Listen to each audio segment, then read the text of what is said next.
Ready to break into a rewarding career? Elwood National Forge can help. Elwood National Forge produces critical defense-rated parts to all branches of the United States military, meaning each day our employees are doing their part to support the men and women protecting our country. With multiple positions currently available and several career paths to choose from, Elwood National Forge offers on-site and on-the-job training, competitive pay and benefits, including 401k and insurance that start the date of hire, paid time off, and long-term job security. We'd love to support you in building a career. To learn more about becoming part of the Elwood National Forge family, visit enfjobs.com.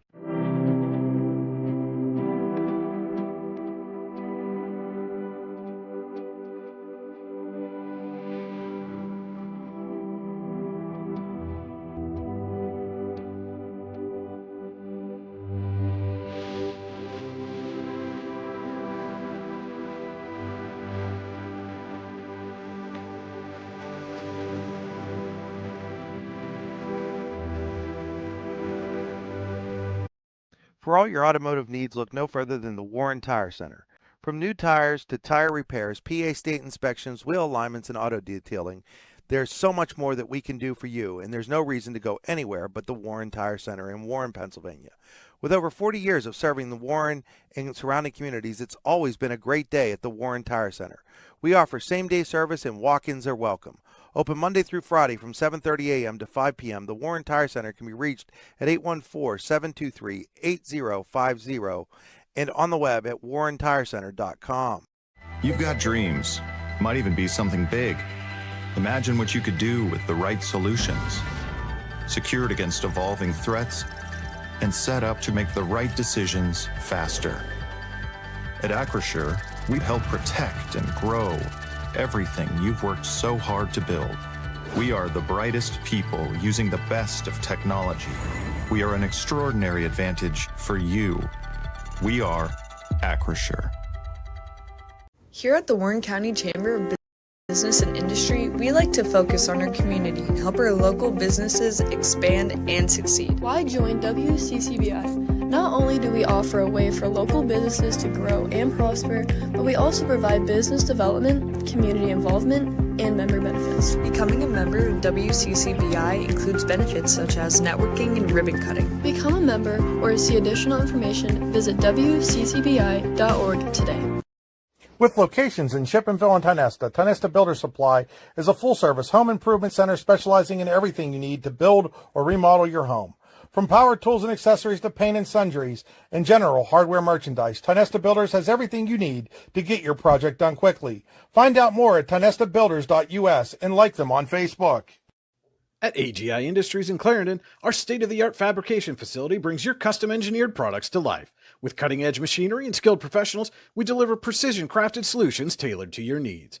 From trench box and storage container rentals to sandblasting, refurbishing, and painting equipment, plus expert metal fabrication, compressor stations, filters, separators, ASME vessels, and pig loaders, AGI Industries is your one-stop shop for quality and innovation. Call 814-728-6050 for more information or to secure a rental. When it's your special day, we know you want everything to be just perfect. That's why at the Allegheny Grill in Foxburg, we spared no expense in creating our new indoor-outdoor wood-framed event center with waterfalls, gorgeous views of the Allegheny River, a fire pit, and plenty of parking. The Allegheny Grill in Foxburg will take care of everything from catering to bartending, so all you have to do is bring the fun. We do it all for your wedding, anniversary party, corporate event, and so much more. One look at our new facility and we know you'll fall in love. And remember, the view is always free at the Allegheny Grill in Foxburg, PA. The Oilers would love to come in and pull off an upset, while the Dragons are hoping to maintain pace in the region standings. Warren hosts Oil City in a District 10 boys soccer matchup next on your daily local on the YDL Sports Network. Providing in-depth audio, video, and written coverage of high school and small college sports across Western Pennsylvania. The YDL Sports Network. If you love sports, this is the place to be. Good early evening to you, ladies and gentlemen, here from War Memorial Field in Warren, as the Dragons are getting set to host Oil City in a District 10 boys soccer matchup. This is the Casella pregame show. Fans are an essential part of any team. Visit Casella.com to join our team today. Casella, our people, your team. Today's game stream is powered by Oil Country Crates. Your products are protection, oilcountrycrates.com, and you're on the Warren Tire Center drive to the game. Warren Tire Center, make sure you get to the game in comfort. Give them a call, 814-723-8050. Welcome into the AGI Industry Storage Containers broadcast booth. AGI Industries is your one-stop shop for quality and innovation. Call 814-728-6050 for more information or to secure a rental. Brian Hagberg with you on your daily local, the YDL Sports Network, and very pleased to welcome into our AGI Industry Storage Containers broadcast booth for the first time, Mr. Cody Bupp. And Cody, pleasure to have you here on your daily local, the YDL Sports Network. Yeah, thanks for having me, Brian. It's been itching to get back following these guys and writing about the boys and girls, helping. It's been a pleasure. It's been fun to watch this team especially grow as the season's gone on. And coming off a big win the other night down in Meadville, if you're Warren and Coach Stephen Blair, how do you make sure you don't come into this game against a struggling Oil City team and walk into that what they call trap game all the time? That was one of the first questions when I sat down with him yesterday and said, it's unfortunately it's a kind of a byproduct of the classification in the region. And with the way the scheduling is where they've had the General McLean, the McDowell bunched together. You kind of go on this run where you have a struggling Oil City, Erie, Franklin teams. It was, hey, we still have our aspirations of what we want to do. We're still in contention for a region championship, which is goal number one. But at the end of the day, we want to be playing our best soccer. And to do that, we got to play these last games week by week. It's like it's a 1-0 game. Taking the old James Franklin approach, though we 1-0 every week. And, and when you look at this Oil City team, I mean, obviously they've only scored 2 goals over their last 7 games. How do you get that offense going against a stronger opponent and on the road? Well, that was one thing that I had asked Stephen. I said, you're in year 3 of building. This is the first year for the Oil City head coach here. And what was the program like? And the one thing he said, hey, I had a really good conversation with him when we were down in Oil City a couple weeks ago. And the program at Oil City was more viewed of hey, this is an extra sport that the school offers. Come out, and it's almost like a club type of aspect. Not a lot of structure, just come out and compete. And now they have a coach that's trying to teach the game and teach a structure and get some athletes over there as well. A lot of their athletes are obviously going to the football field on Friday night, but being able to retain some of those kids over here, and it can be a frustrating opponent because they know that they're going to lack offensive. So they kind of go into defensive shells. And then you as an opponent get frustrated because, hey, we should be scoring goals and goals and goals. And we just can't do it. And you start forcing things. Well, yeah. I mean, when they met a couple of weeks ago down in Oil City, it was a 10-0 Warren victory. And so you got to think that in the back of their heads, right, those guys are going to come out here today and go, hey, we should be double digits in goals again, and should be kind of fairly easy sailing as far as the offense goes. But like you said, if you get into a team that kind of starts forming that shell defensively, how do you avoid that frustration from a mental aspect and just keep going forward? Right. And, kind of going back to what you'd asked earlier, that was the one key that he said separates last year's team and this year's team is this team starts fast. They're able to get out. They're not chasing points. They're not playing 0-0 games. They're able to kind of play with the lead, play into the structure and the formations that they want to, and make teams come to them rather than having to be the aggressor all the time and play from behind. So that starting fast is going to be a key point for tonight is, hey, can we get out? Can we get guys going? Can we get the offensive flow? There'll be a couple injuries, guys out. So some new faces and names that we'll call tonight, but big reps as you come down the home stretch. Any of those guys could come in and play a minute, 2 minutes, be a guy that has to take a PK. You never know come the postseason. Well, yeah. And that's, really these kind of games when you look at them on paper and it's clearly overmatched opponent, provide a great opportunity to get some of those, younger players, your depth players, some quality minutes, against a varsity opponent. So like you said, if you get into a playoff atmosphere or something and somebody gets hurt or whatever, it's not shell shock when you get in the game. Right. And I remember having those conversations with John Sittler after football games on Friday nights. Like, well, what do you think? Those kids just got 10 more reps, things that you can't replicate in practice out here. It's minutes, it's passes, it's, hey, remember a week ago when you went out and were able to play in a varsity game? You can do it. It's building that confidence into the kids because, like you said, at any case, that number could be called and you're the next man up. Well, and we both played sports and all that stuff in high school. And, that first time you step foot on a varsity field or court or, whatever your sport is, the first time you step foot there, the butterflies are there, that's a whole new experience. And if you can get it in a game where, it's not critical that you be your absolute best out of the gate, then that can make you better down the road. No doubt, and being able to do it at home, sprinkling in those kids doing it at home rather than maybe on a road setting where the game's a little bit closer. It's in front of your peers and your family, and coming down the home stretch. And that's one thing Stefan had talked about too, is just the contributors at every level that he has. He has got a strong senior group. Juniors that are critical to the team's success because they have to kind of be those dudes, as he called them, the kids that can step in and make an impact. And then the sprinkling in, as he had said at the beginning of the year to me, hey, this team's only going to go as far as we get from those younger kids coming in. You're seeing the sophomores and the freshman names start popping up in these write-ups. All right, with that, we're going to take a quick break. We'll be back with more of the Casella pregame show. It's high school soccer on your daily local, the YDL Sports Network. Here in Warren County, Seneca Generation delivers more than electricity. We provide clean, reliable power, and we're proud to call this community home. Our team is committed to giving back, supporting local programs, and helping create opportunities that make a difference for families, schools, and neighborhoods. Because powering homes means empowering lives. Seneca Generation, powering your home, empowering our community.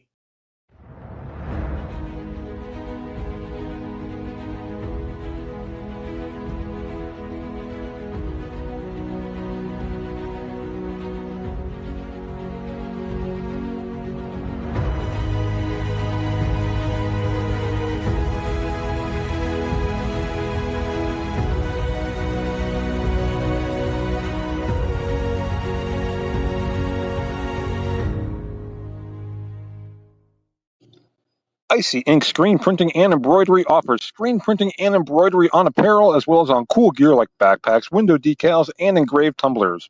We also specialize in team, business, and organization fundraisers.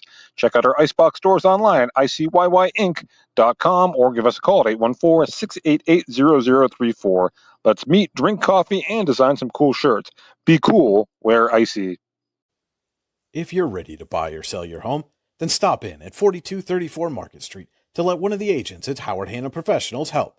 Our friendly and knowledgeable agents can help you find the key to your dream home. Looking for a new career? Howard Hanna Professionals can help there too. Howard Hanna Professionals will assist new and experienced agents with the startup fees for an exciting career in real estate. Call Katrina Laurie at 814-726-2000 for more information. We think Ross Becker Insurance is a place for you and for your family, for your individuals, for your businesses, because we want to be your insurance advisor.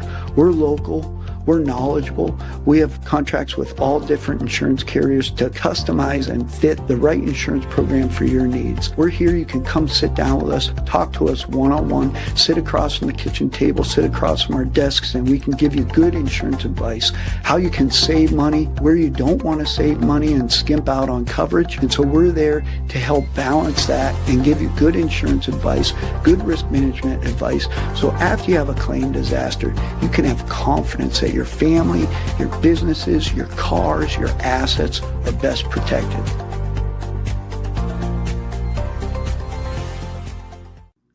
Make 2025 the year you take the next step in your career with the Clinical Medical Assistant Program or Professional Development Seminars at the Warren Forest High Ed Council.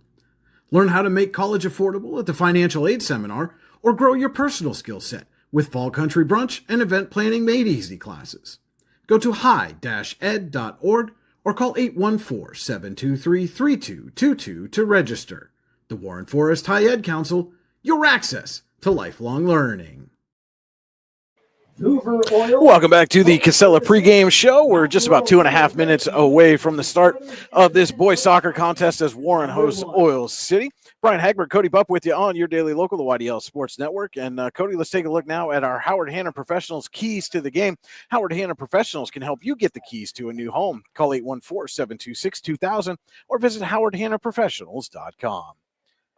Yeah, and I think for Warren, it's going to be that fast start, as Coach Blair talked about with me yesterday. That's kind of the key coming down the home stretch here. It's continuing to play well, and it's getting that offense with Quinn Norris, Mason Warner, Gabe is going to sprinkle in there a little bit, and Jack Chapman as well. Kind of those guys that he said, hey, we now have some legit scoring threats 1, 2, 3, and 4. So it's getting out to that fast start, and for Oil City, it's going to be what type of, Yeah. can you survive that early attack and kind of just settle into the game. And as we said, they're playing a little bit better soccer. They're figuring each other out and, trying to just frustrate Warren. I think you break the game into small little quarters and, hey, we're just trying to win this one.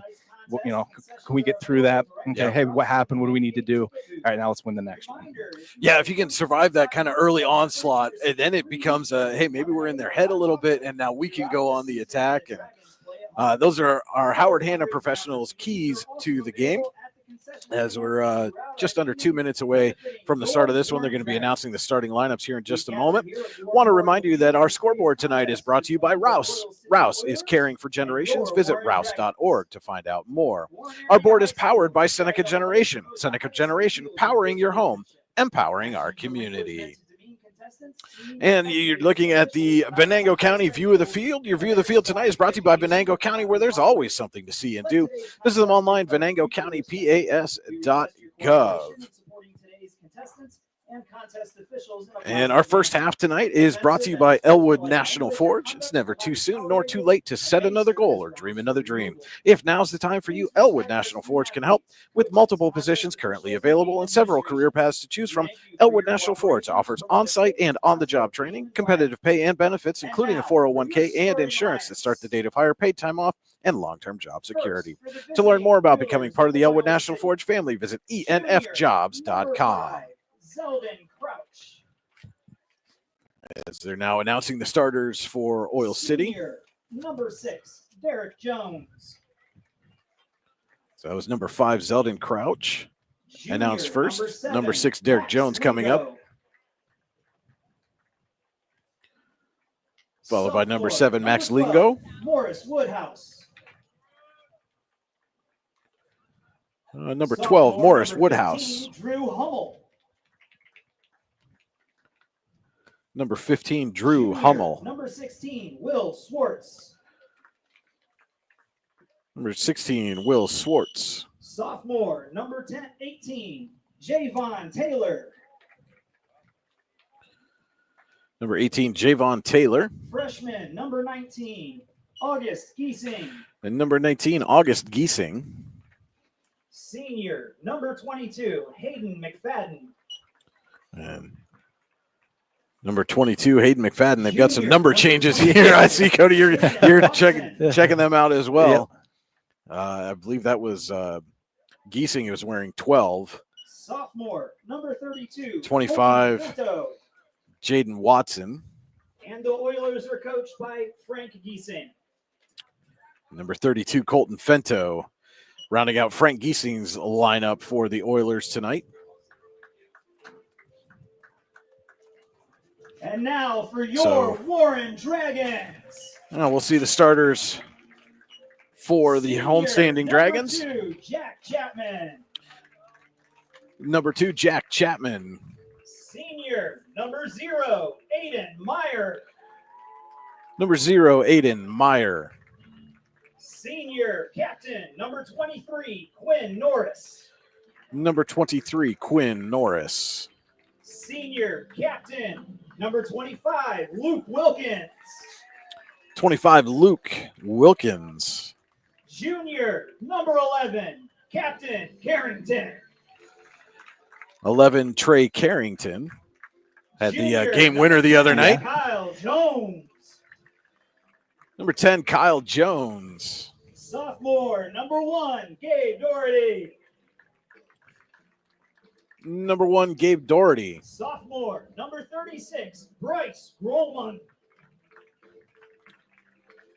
36, Bryce Grolman. Sophomore, number 27, Riley Morgan. Number 27, Freshman, Riley Morgan. Number 16, Eddie Abelknapp. And freshman, Number 16, Eddie Abelknapp. 77, Mason Warner. And number 77, Mason Warner, the starters for Stephen Blair and the Dragons tonight. And, Cody, one thing I wanted to touch on as they were introducing the Oilers and looking down their roster, that entire roster, I see only 2 seniors. So that's a young team coming out here. Right, as we talked about in the pregame show, a team that's in year 3 of a program and continuing to build and push for a district championship versus a team that's, hey, we're trying to build a roster and get a little excitement going. And we'll step aside for just a moment for the national anthem.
But yeah, like you said, this is a program that's hopefully for them on the rise, but very young and going to have a couple of years with these guys to really try to build that program and get some sustained success. No doubt. And like I said, that's something that there again, Coach Blair talked about when we talked about the continuity of his team. It's kids that started playing travel soccer together and that have stuck together and playing in the corporate cup and all those extracurricular things that they do outside of the season, continuing to learn one another. And we'll talk about a little bit here as we get going about the structure, the team's kind of the formations that the coach wants to be able to run. And he talks about, hey, we're able to run these because of the versatility of the kids that we have. We have kids that we can plug and play. They have a lot of the same attributes. They have speed. They can play with either foot, left or right foot, which we'll probably see that with a team that's learning. Those fundamentals are going to be at 2 different levels. But really, hey, this group's tight. We're able to plug and play kids, and that's been an attribution to our success right now. All right, so it looks like it's going to be number 0, Drew Hummel in net for the Oilers, and Aid Meyer taking his customary place in goal, also number 0 for the Dragons. A couple zeros looking to put up a couple of zeros. Right? Uniqueness. Yeah. And we're off here at War Memorial Field on a beautiful Thursday night. And Oil City with a early turnover. That ball will go out of play.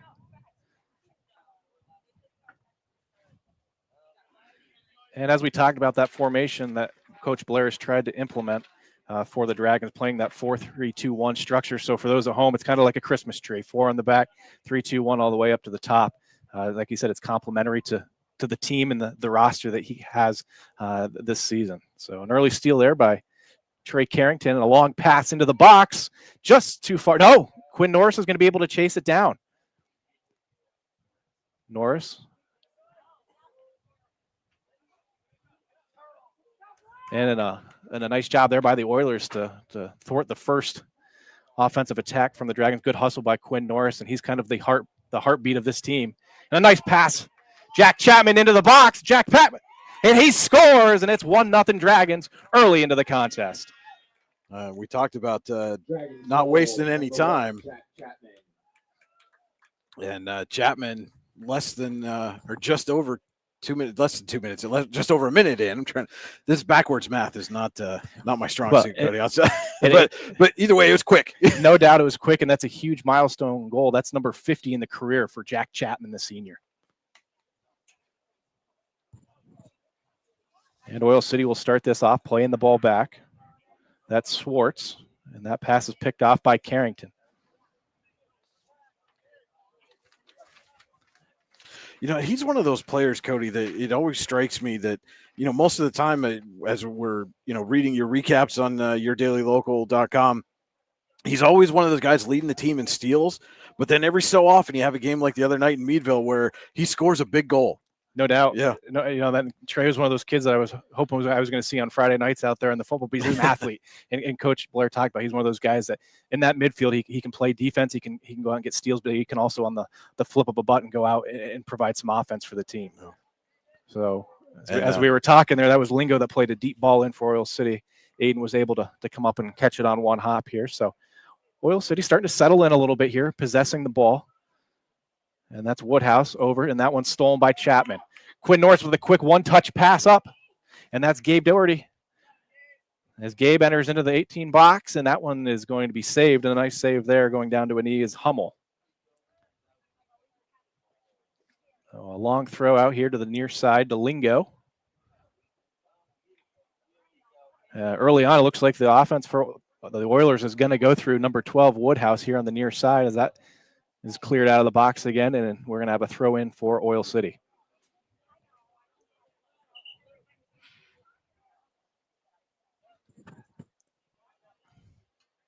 And then we're going to change that. Actually, it is a Dragon throw in. That's Kyle Jones with a nice throw in. Carrington tried to give a quick header pass to Chapman. That was knocked out of bounds. It'll be another Dragon throw in deep in Oil City territory.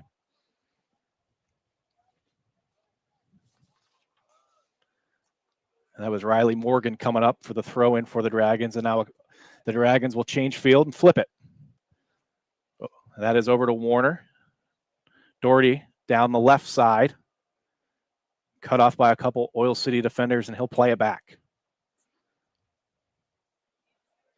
And Gabe now dribbling through the Oiler defense. A nice pass. Just couldn't connect with Chapman. Chapman started going to his left. Gabe passed it to his right. A nice job, though. Chapman hustles back, keeps it in. A nice pass one time.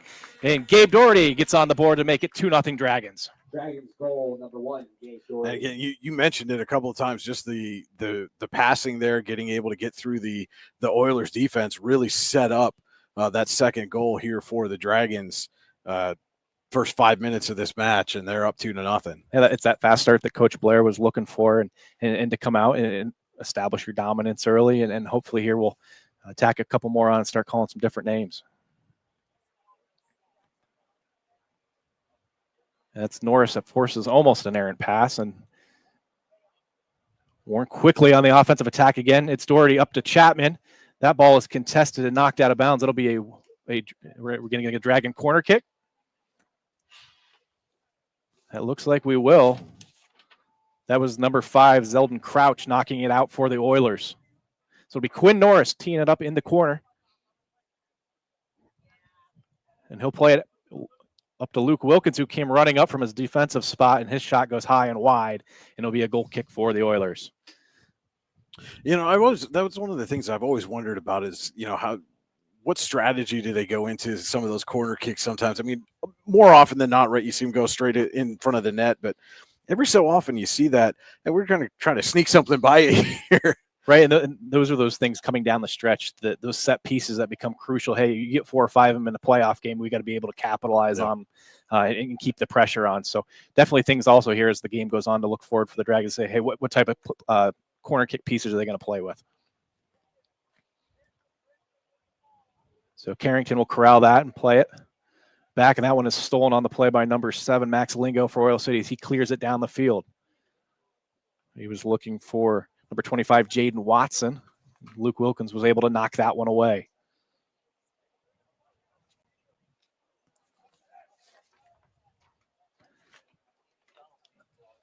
And the Dragons on the offensive attack again. Down the left side, it's Doherty. Plays it back for Riley Morgan. A nice job there by Oil City to knock it away and at least slow down the Dragon attack for a moment. And now they'll regain possession. There and again, that was 25, Jaden Watson for the Oilers, applying the pressure on ball. 34 minutes to go here in the first half of play. Dragons leading 2-0 early.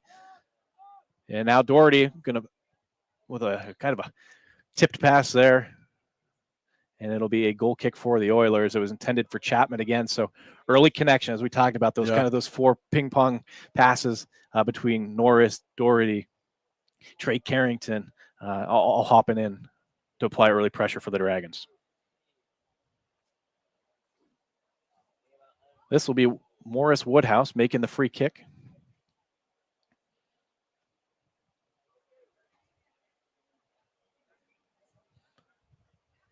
He'll play it up to Crouch. Crouch looks to go out to his outside, and that's stolen away by Doherty.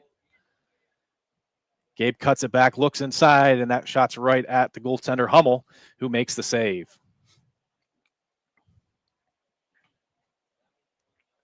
One of those few kind of long-range shots that Hummel was able to settle under here in the early going. Collision there. Yeah, that one's going to go to Oil City. So free kick coming again for the Oilers. And it looks like Morris Woodhouse once again will take that. Wasn't sure if Gabe was going to play. He kind of got banged up in the Meadville game. So we'll see how long of a leash he has out here tonight as the Dragons are coming down the home stretch.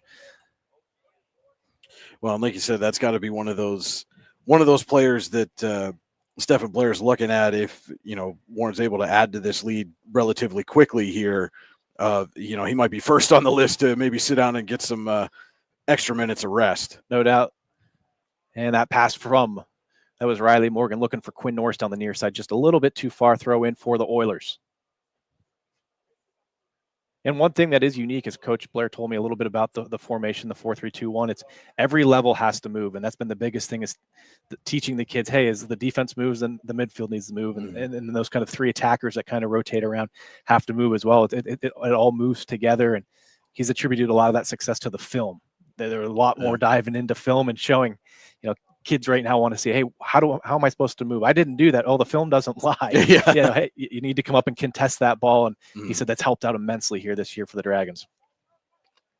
So Riley Morgan will control that one as the Dragons try to set up an attack. Chapman almost off sides, got back on, and the Oilers are able to knock that one back to their goaltender Hummel.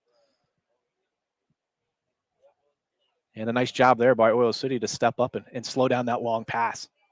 Nice job there. That is Eddie Applenap getting up into to stop the Oil City attack. Applenap, another freshman, making an impact. He's in with an injury tonight, but he did have the big game winner against General McLean just a week ago.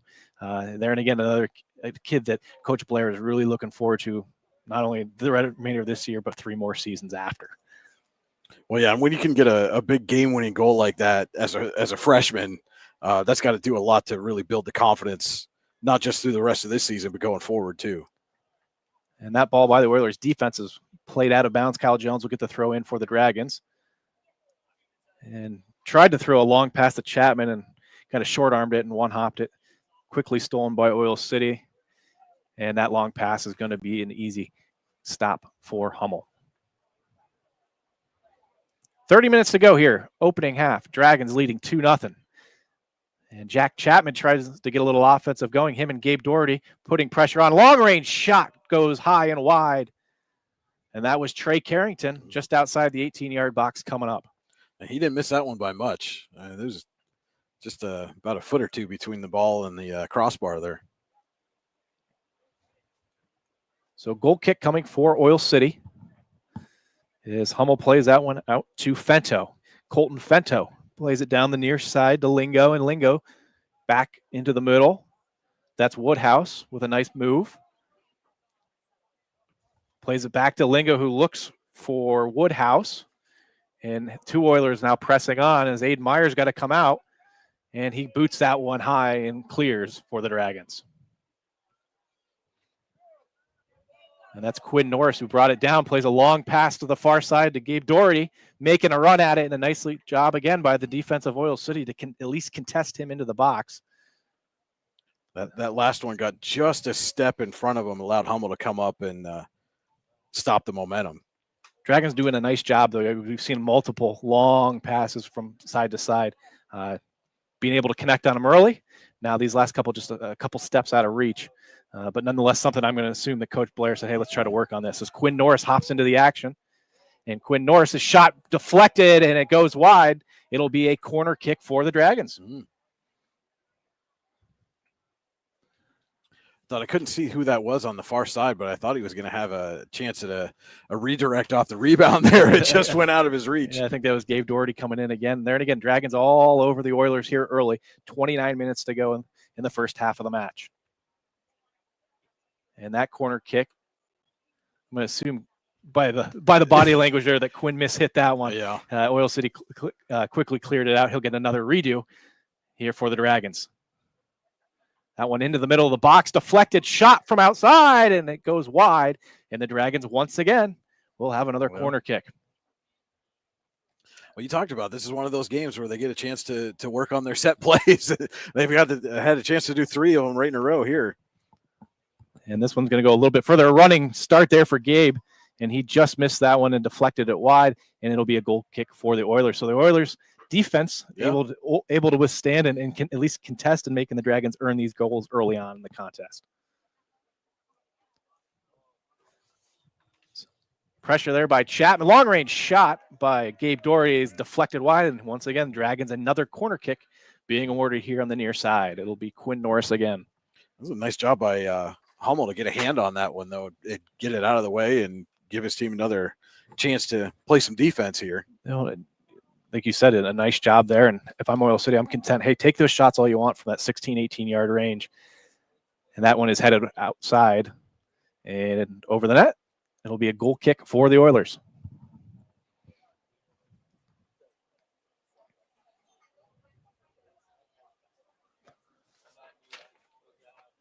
As both players there kind of swung and missed. And it ends up to Lingo, makes a nice move down the near side, plays a long through ball. That's Woodhouse chasing it down with Luke Wilkins as Meyer comes out of the net to play that back into the middle. And the Dragons quickly on the counterattack. Plays it up to Jack Chapman. Chapman with 2 dribbles, looking for Doherty. Doherty makes a move, cuts inside, and that will slow things down and play it back. And that's Mason Warner. Warner over to Appleknap. Over to Carrington. Carrington with a through ball to Chapman, and a nice play there defensively by Oil City. That was number 16, I believe, or excuse me, 18, Javon Taylor, the sophomore, making a nice play from his midfield position. So Quinn Norris will tee up here on the corner kick from the near side, plays this one long into the box. Header, and it's in. Trey Carrington gets the goal, and the Dragons now lead 3-0. And we talked about, Carrington known more for his steals, but comes up with a big goal there off the corner kick and puts Warren in front by 3. And there, and again, it was one of those set pieces, corner kick. Dragons have had multiple, got a little bit closer, some good runs, and this time Carrington's able to finish that one. So 3-0 Dragons, 26-26 to go here, first half. And we're going to have a substitution. That's Colton Fento coming out for Oil City.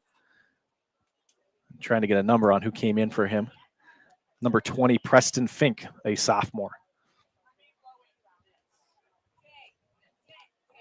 So here, Chapman and Norris playing a little 1-2-man game. Norris's pass into the box is kicked wide by Gabe Doherty. Just out of reach kind of for both players. It went past Chapman, ended up on the foot of Doherty, who just missed it wide right. It'll be a goal kick for Oil City.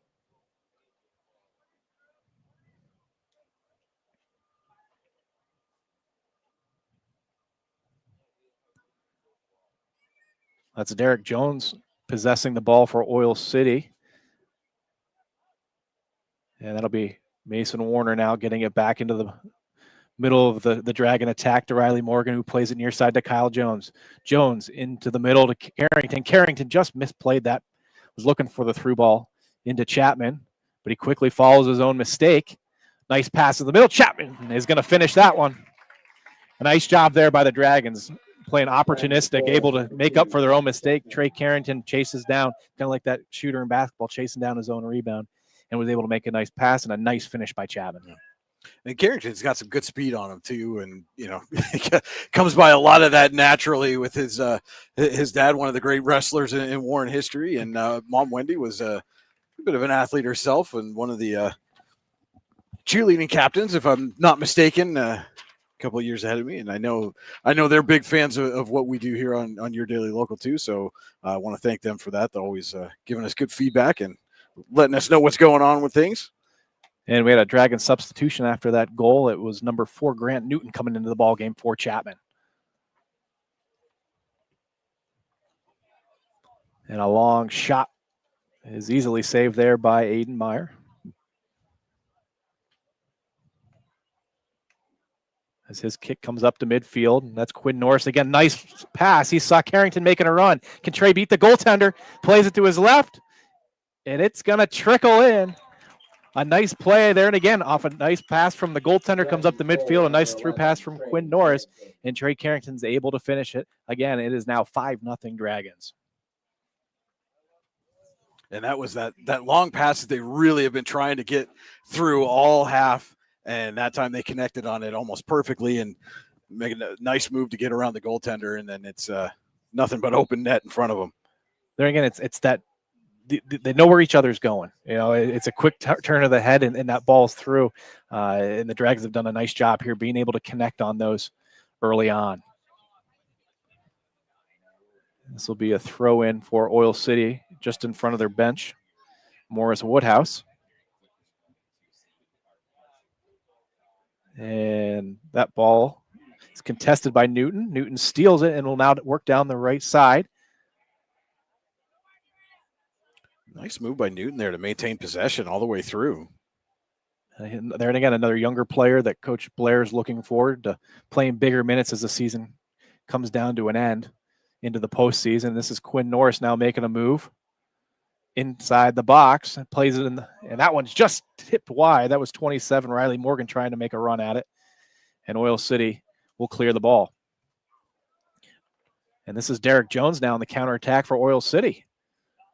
Down the right side, makes a move around one man, continues, and we're going to have a whistle. And I'm going to assume that ball went out of play. It did, and it'll be a Dragon throw in on the far side.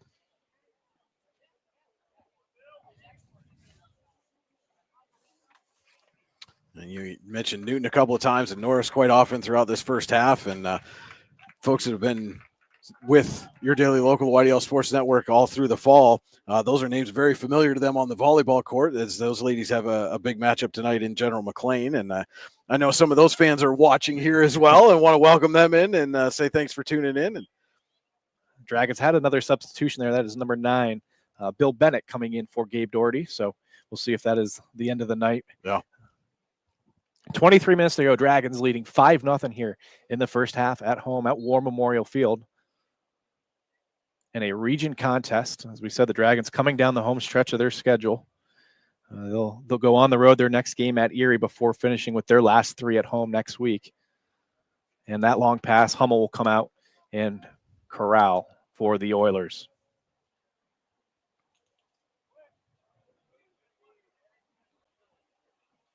This is Luke Wilkins.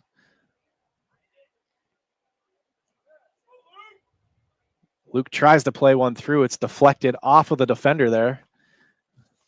And that was off the defender, Derek Jones, and it'll be a corner kick again for the Dragons.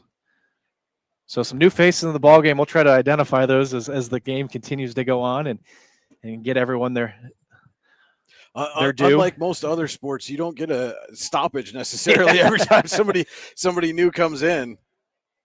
And the Oilers quickly clear it, and this is Woodhouse coming the other way. Nice job there by Bennett to step up and stop Woodhouse. And that's Taylor's long through ball, unable to connect with anyone, and Meyer makes the save. Really hasn't been tested yet at all through the first half of this first half.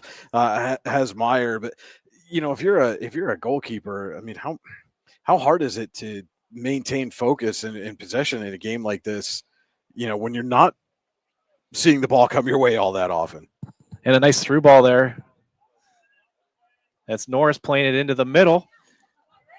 Looking for Grant Newton, who's unable to make a play. One touch, and then the Oil City defender was right on top of him. And Hummel makes the save, and we'll kick that one out to midfield for the Oilers. No, as you were saying, it's the little things. It's focusing on something out there on the field. It's continuing to move, not staying still. It's all those things to keep the emotions in check as well. Because next thing you know, Oil City here has shown the ability to be on the counterattack. You just never know.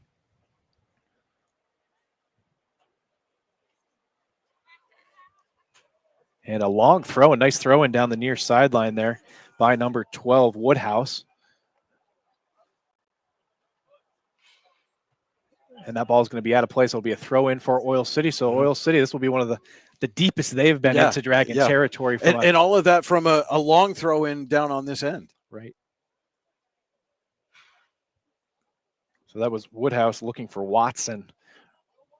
Now he'll throw this one into the middle.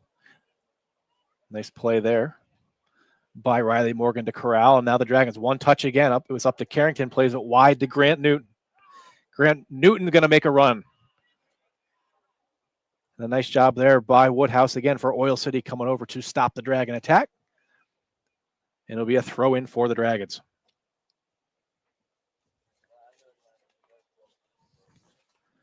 So Kyle Jones to Newton, back to Jones, who plays the ball into the box. Riley Morgan unable to make a play on it. It's still loose. Good hustle there. And again, by Riley Morgan. I have to say, Brian, the Dragons doing a good job of, hey, if we have a bad first or second touch, they're getting themselves right back into at least contest a pass or steal it back. Well, and then you see right there the back line coming in to support, and as soon as that ball goes back to them, they're right there to fill in the gaps. So a long throw into Carrington. And Carrington puts it right between the wickets. A little five-hole goal there. Yeah. And the Dragons now lead 6-0. I don't think Hummel was really ready for that to be a shot. That was a sharp angle shot by Carrington. Yeah, as he was closing into the near post, just kind of put it on. I think was probably looking for a deflection, and it ended up going right through the wickets. And Warren out to an early 6-0 lead with 19:17 to go here at War Memorial. So we'll have some more substitutions. Gabe Doherty is coming back into the ball game, as well as Jack Chapman. Carrington and Eddie Applenap will substitute out.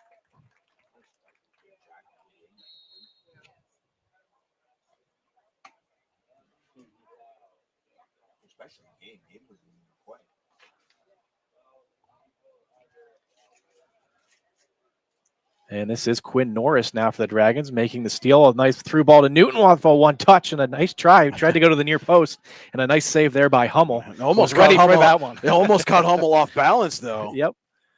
Learned from his earlier mistake. And he'll boot this one out. Nice kick out to midfield. And once again, the Dragons able to corral possession.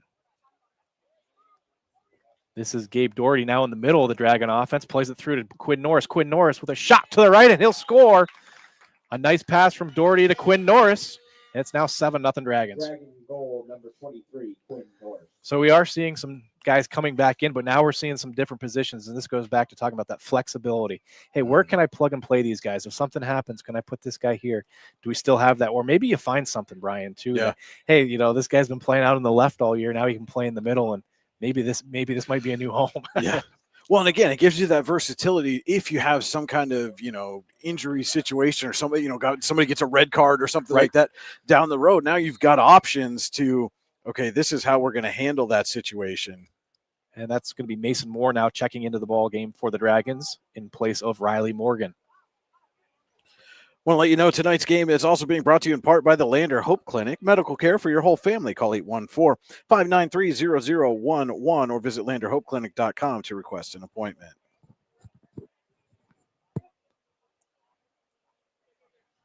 $18-10 to go here. First half, Dragons leading 7-0 over the Oil City Oilers. And that's Moore, who just checked in the ball game. Gaining possession for the Dragons to Quinn Norris, who will now play a long ball to the far side. It's Luke Wilkins making the run. He'll play it back. And that's Moore over to Norris. Norris going to get physical with the Oiler, win possession, and now he'll play it to the near side back to Kyle Jones.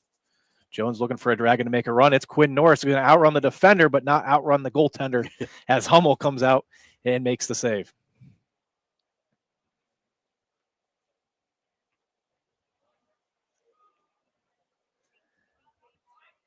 Kyle Jones tried to get possession. Couldn't. That's 31, Brody Woodworth, the freshman for Oil City. And there's a nice hustle play by Mason Moore. Gets possession back for the Dragons to Quinn Norris. Quinn will now play it wide again to Luke Wilkins with a one-touch into the middle. And then we're going to have an offsides call. And that was on Grant Newton making a nice run just a step too far. Yep. Well, and we saw Hummel come out and play that last ball, and how much of that is, the Carrington goal that was from such a sharp angle. That now as a goalkeeper, I got to come out and play this because they might try to score on it. Right, yeah, as you said, sharp angles, and that's where you kind of need your defenders too. Hey, I know you're not going to be able to get, you got to be able to shade this angle so I can play behind you. And a nice job here as Oil City's going to make a run. That's Derek Jones chasing it down, plays it back for Woodworth, and the Dragons steal it away. Chapman up to Moore. Moore there and again does a good job. Passes it up to Wilkins, and Luke Wilkins is going to make a run. And that one's going to go just too far for Luke, and it'll be a goal kick for the Oilers. Checking into the ball game for Warren is number 40, Isaac Hammerbeck. And he'll check in for Quinn Norris. Also checking in is number 13, Carson Bowler for Oil City. And that's in place of Javion Taylor.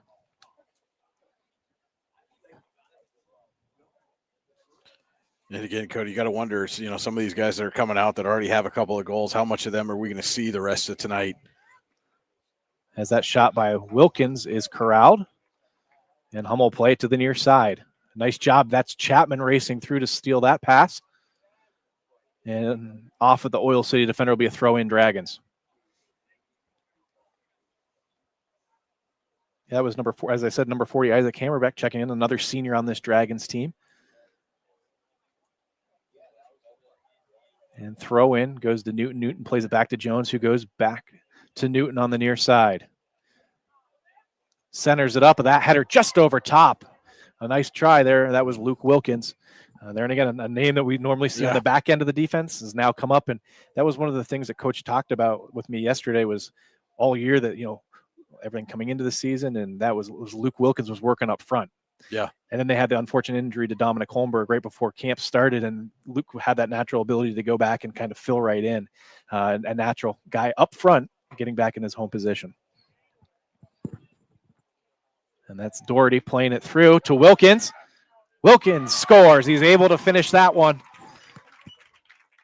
And the Dragons now lead 8-0 with 14:29 to go in the first half. So good to see, as we said. Somebody brought a vuvuzela, I think.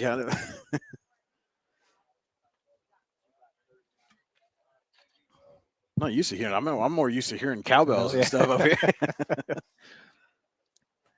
And Carrington looking like he's getting ready to check back into the ball game, and he will. And he'll check in on the back line for Kyle Jones.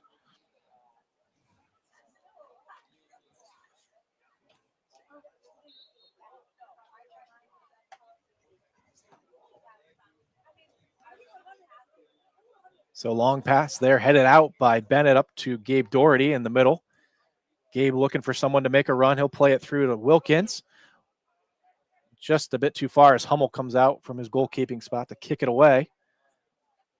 That was Lingo looking for a teammate. No one came to his rescue. And nice try there. And again, Newton just a step too far. Nice job by that Oil City defense working together, moving up to force that offside. So starting to move up a little bit, force Warren to make those longer runs and at least stay on side and keep some of these younger guys honest.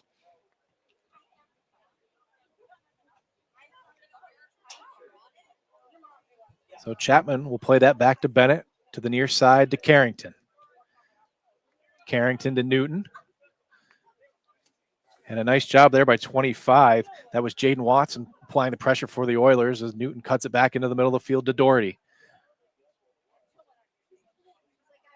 Doherty's going to play it up. That's Isaac Hammerbeck making a run. It's knocked away, and Hummel's able to regain it. And a nice run there by the senior and Hammerbeck. Dangerous play there, though, by Hummel to come. I mean, you understand why he came out on it, but that one nearly got away from him. And this will be Doherty again for the Dragons with the steal and gaining possession. He'll work the middle of the field in a long-range shot. And it went in. I thought it from up here, it looked like it got deflected away. It just caught the back corner post of the goal. It's a goal for Gabe Doherty, and it is now 9-0. It's one of those rare times that it hit the back of the net and the net didn't move. Yeah. You know, when you say somebody found the back post, I mean, he literally found nothing but post on that one. And we have a couple more substitutions going on. We'll try to identify those players coming into the ballgame for Warren. One is number 28. That is Logan Rista, the freshman, getting in.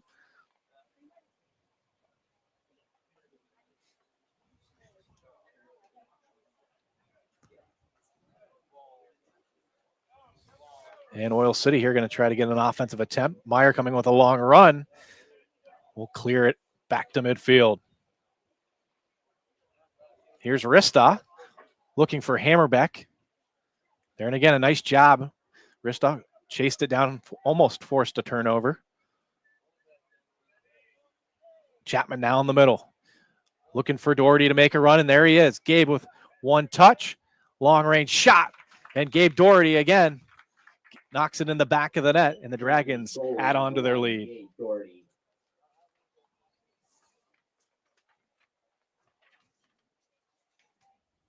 12:17 to go. Warren now leading 10-0 over Oil City here in the first half. And Dragons have already matched their goal total from the last time these two teams met out in Oil City. And it's certainly not something Coach Giesing of the Oilers wants to see. You want to see some kind of improvement, narrow that gap a little bit from game to game. And there's a nice pass. That was Chapman trying to connect with Hammerbeck making the run. They're going to mark him offsides just on the far side there, the left side. So there again, new faces coming into the Dragons, seeing guys playing in some new positions.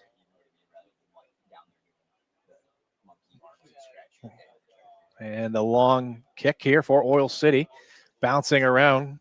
That was intended for Woodhouse. And a long pass, and here's Rista making a run for the Dragons. The ball is going to be kicked away. I believe that was number 5, Zeldon Crouch, making the play for Oil City. And I believe we have a corner kick coming for the Dragons. So we've seen Quinn Norris take them all on the early on go. He's out of the ball game. We will now see Gabe Doherty with his first corner attempt. And what type of runs, what type of formation will we see here from the Dragons? As his corner's played in the box, it's headed wide and out of play. It'll be a throw in for the Dragons.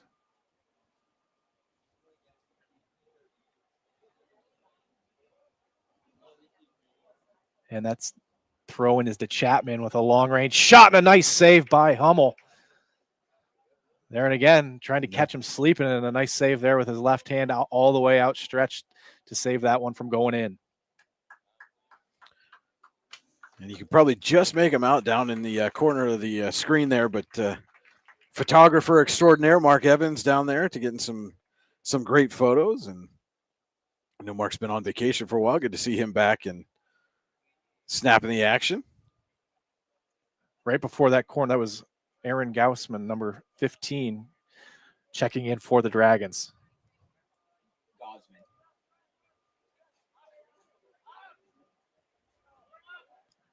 And Carrington will come up from his defensive position. He was looking for Rista.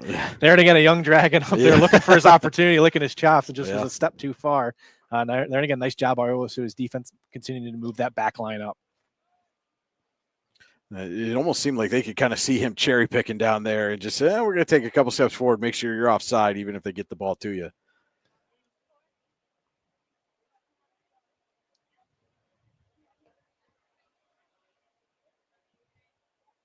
That's Mason Moore in the middle of the Dragon offense. And another offside call on Warren. 9:28 in counting to go here. First half, Dragons leading 10-0 over Oil City. Good crowd, beautiful night down here. We had a nice little Indian summer going on here. We have, almost halfway. We're through the halfway of high school football as well, and coming down the home stretch, one more season or week of regular season here on the soccer field, and really not too bad of weather at all. which of course means that as soon as the playoffs start.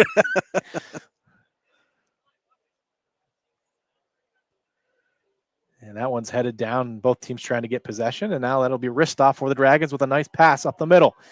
That's Newton. And Grant just couldn't get there. That ball is still loose, and Hummel's going to chase it down.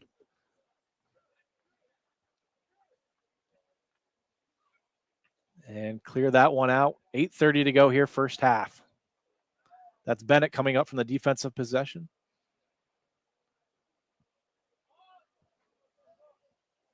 Very active back there.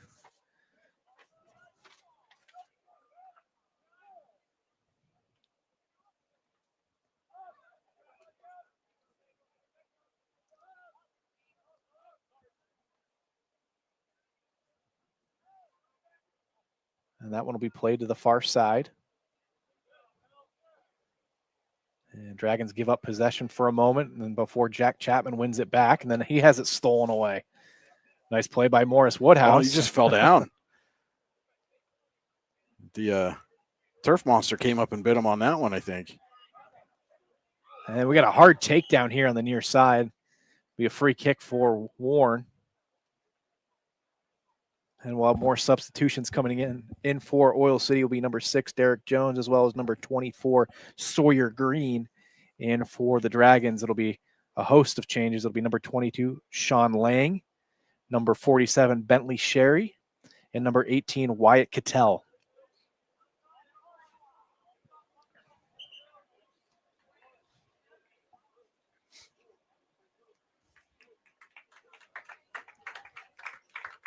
Seven minutes to go. First half of action. Warren leading 10-0 over Oil City. And almost a full half of what we saw from the Dragons starters tonight. Coach Boy had to be happy with what he saw as we talked about a fast start, some nice set pieces off of corners, and then there and again, just good hustle all the way around, contesting passes, getting basically possession and control, letting your defense feed your offense. Well, and you wonder, will the starters come out and maybe play a couple of minutes in the second half just to, keep that conditioning going? And that's Sherry playing it for Rista, who just goes wide. But that's a question you hear asked often, right, in basketball. Do you play much in the fourth quarter? Do you let them come out and start the quarter for a couple minutes? It's the same thing here. Do you give them a few minutes in the second half just to keep them fresh and in that game speed, so to speak? Right. As we said, they go on the road to Erie, and then they finish at home versus Franklin, Girard, and Bradford before the playoffs begin. Right now, Warren's sitting as the number 2 seed currently in the AAA playoff picture. Oh, Rista swung for it. You saw an empty net there, and it was hungry. Hummel was maybe a little indecisive there on what he wanted to do, and Rista came up, tried to take advantage of it. And here comes Oil City down the near side. A nice pass over to number 25, Jaden Watson. And Watson in past the Dragon defense with a left-footed pass that'll go out of play, and it'll be a goal kick for the Dragons. So nice little counterattack by Oil City. Some new faces in there as well. And now number 18 checks in for Oil City. That is Javon Taylor coming back into the ballgame for number 13, Carson Bowler.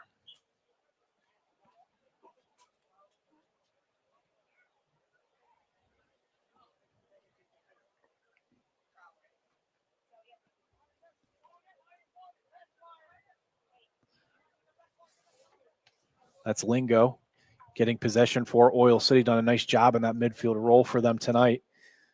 And Watson will now steal it away. Him and Bennett going after it with each other.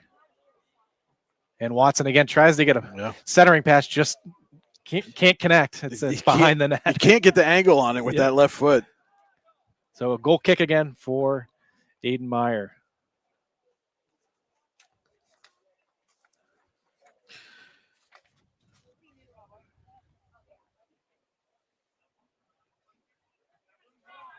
And here comes Warren on the attack. A nice move inside, nice pass. One time shot goes wide. It was that was Mason Moore on the shot. Nice job there coming up. And there, and again, a long range job. Nice job by Oil City to force that long shot. Want to let you know tonight's game also being brought to you in part by Healing Beauty by KJ. For all your hair, makeup, and beauty needs, visit Healing Beauty at 112 Pennsylvania Avenue West in Warren or at shophealingbeauty.com.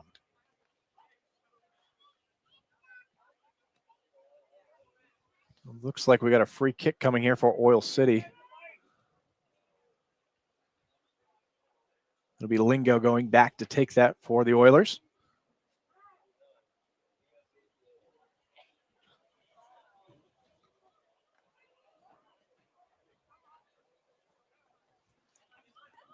You know, that's really been a big part of the difference here tonight is those free kicks, those long-range kicks that have gone near midfield have almost all gone Warren's way, and they're able to reverse field position, whereas Oil City's not been able to take advantage and continue the attack.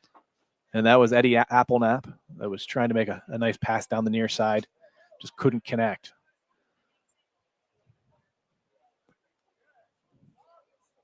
So a little bit more of an even played last 5 minutes of action here at War Memorial. 2:50 and counting left in the first half. The Dragons continuing to apply pressure. That was Mason Moore, and that's out to the left side to Hammerbeck. Hammerbeck tried to play it across. It's off the Oil City defender. And we have a quick whistle here on the near side. So Hammerbeck was ready to go. That ball bounced off the defender. And well, they're trying to bring some subs in. Yep. So Warren will sub again. That's number 41 checking into the ball game, CJ Archer.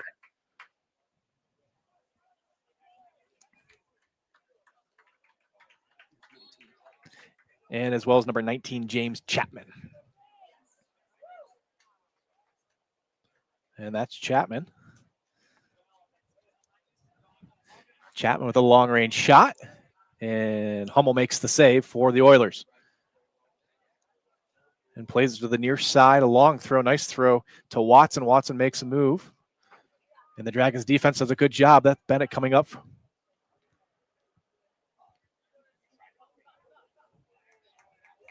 And the Dragons making a nice run again, and that one's going to be played out of bounds.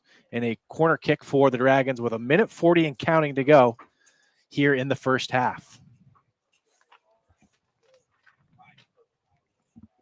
And now this is a great opportunity again for some of those young players to get to work on one of those set plays, and Coach Blair gets a chance to see what those young kids can do in these situations as well. Yeah, there and again, another thing we talked about yesterday was just in regards to development, right? And continue to get these kids reps, but it's been the ability with the schedule that they play to play JV games. Mm-hmm. Something that we're seeing across the high school sports landscape that's becoming a little bit more of a infrequency and a rarity depending on the sport. And tonight's a varsity only matchup. So these are there and again important reps for these kids to continue to stay involved and continue to develop as the season comes to an end in the regular season, I should say. So that was Bentley Sherry playing the ball out to the far side as Chapman has it knocked away. And a goal. Nope. We're going to have a corner kick coming up for the Dragons. 40 seconds and counting here from War Memorial Field in the first half of action. Dragons out to a big 10-0 lead early on the Oil City Oilers. Sherry's header is knocked down. He gets a shot again, and that one is going to be deflected away. The Dragons again, another corner kick. Rebound just rattled around in some traffic there. That looks like that's Bennett up to make the corner kick, and that one's a little bit too far back. The Dragons offense had moved up into the box. Oil City's able to clear it out, and I believe this is going to be it. One last run for Rista. And the horn sounds, and that's the end of the first half. Warren leading Oil City 10-0. All right, we'll be back with the Allegheny Grill of Foxburg halftime show. It's high school soccer on your daily local, the YDL Sports Network.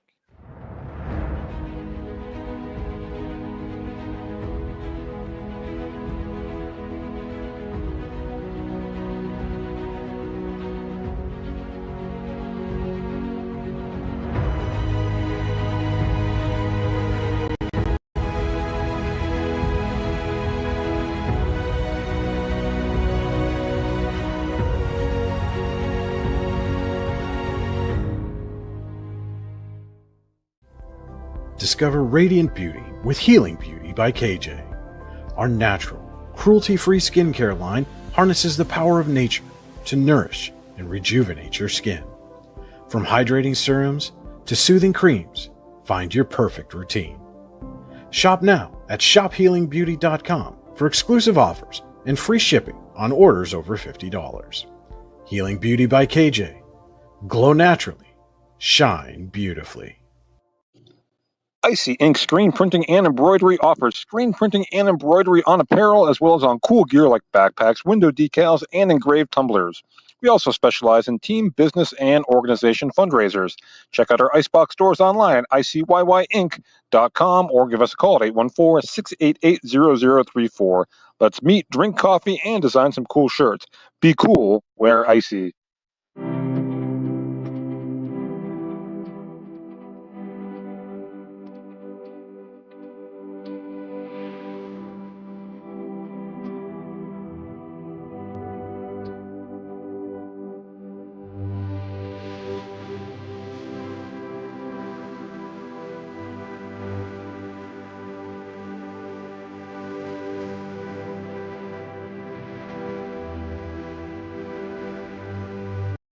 Here in Warren County, Seneca Generation delivers more than electricity. We provide clean, reliable power, and we're proud to call this community home. Our team is committed to giving back, supporting local programs, and helping create opportunities that make a difference for families, schools, and neighborhoods. Because powering homes means empowering lives. Seneca Generation, powering your home, empowering our community. You've got dreams, might even be something big. Imagine what you could do with the right solutions. Secured against evolving threats and set up to make the right decisions faster. At Acrisure, we help protect and grow everything you've worked so hard to build. We are the brightest people using the best of technology. We are an extraordinary advantage for you. We are Acrisure. At AGI Industries in Clarendon, our state-of-the-art fabrication facility brings your custom-engineered products to life. With cutting-edge machinery and skilled professionals, we deliver precision-crafted solutions tailored to your needs. From trench box and storage container rentals to sandblasting, refurbishing, and painting equipment, plus expert metal fabrication, compressor stations, filters, separators, ASME vessels, and pig loaders, AGI Industries is your one-stop shop for quality and innovation. Call 814-728-6050 for more information or to secure a rental. Welcome into the Allegheny Grill of Foxburg halftime show. The Allegheny Grill, where you come for the food and stay for the view. Come check out their new indoor-outdoor wood frame event center.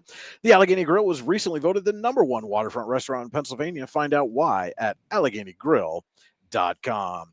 Your score at the half: Warren leading Oil City 10-0. Brian Hagberg, Cody Bupp with you on your daily local, the YDL Sports Network. And Cody, this was something we talked about in the pregame. Warren wanted to get out to a fast start. They certainly did that, scored just over a minute into the game, and then just really poured it on throughout the first half. It was that fast start, and the kids did a great job. They answered what Coach Blair asked them to do.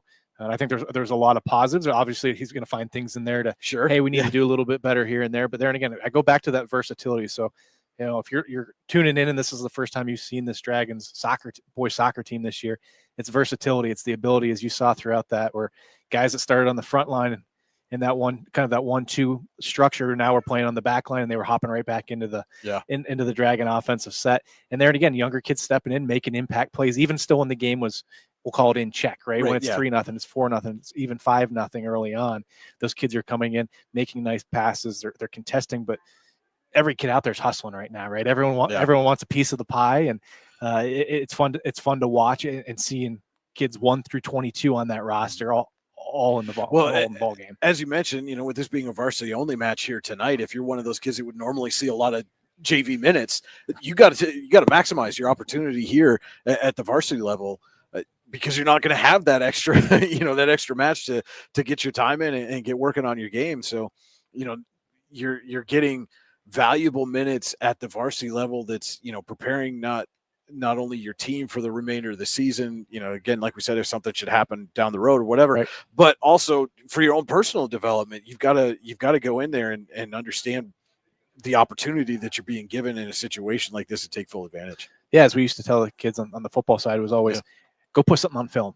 Yeah. Go give coach a reason, or for your team. Hey, when we sit down, like, this is a hustle play, right? Still control the controllables, and that's hey, if I make a mistake, I'm hustling after it to go to try to get myself back and win the ball back. Or it's moving without the ball is something that Coach Blair talks about with the structure there. Hey, we all have to move.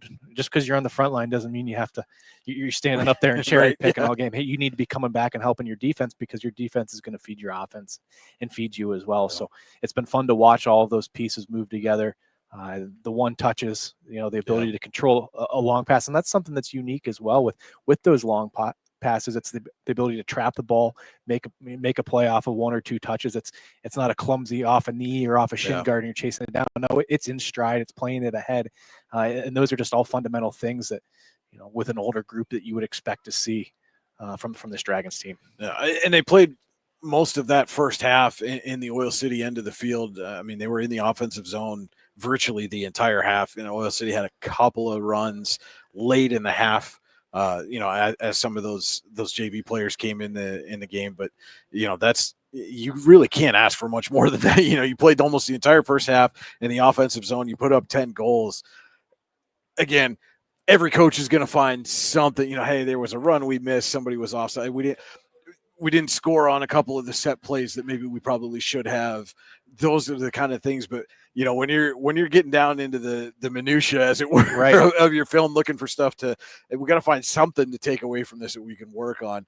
You're having a good night. Well, and I always go back to the old adage too, like, you enjoy winning, right? It's hard to win. Yeah. It's hard to win, and you enjoy it. And then you really enjoy these moments when, as an older player, when you get some of your younger teammates that have been working just as hard as you in practice are able to get out.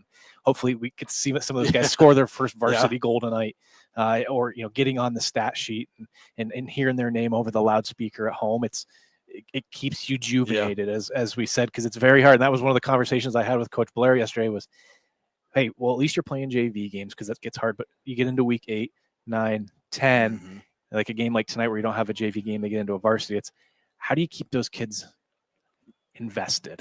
Right. Hey, well, I know I'm not going to play. I'm not going to get out there in a game against General McLean or McDowell, but how do you keep that kid invested? How do you, hey, this is all about your development and getting them to see what you've done this year, but setting yourself up for next year. Yeah.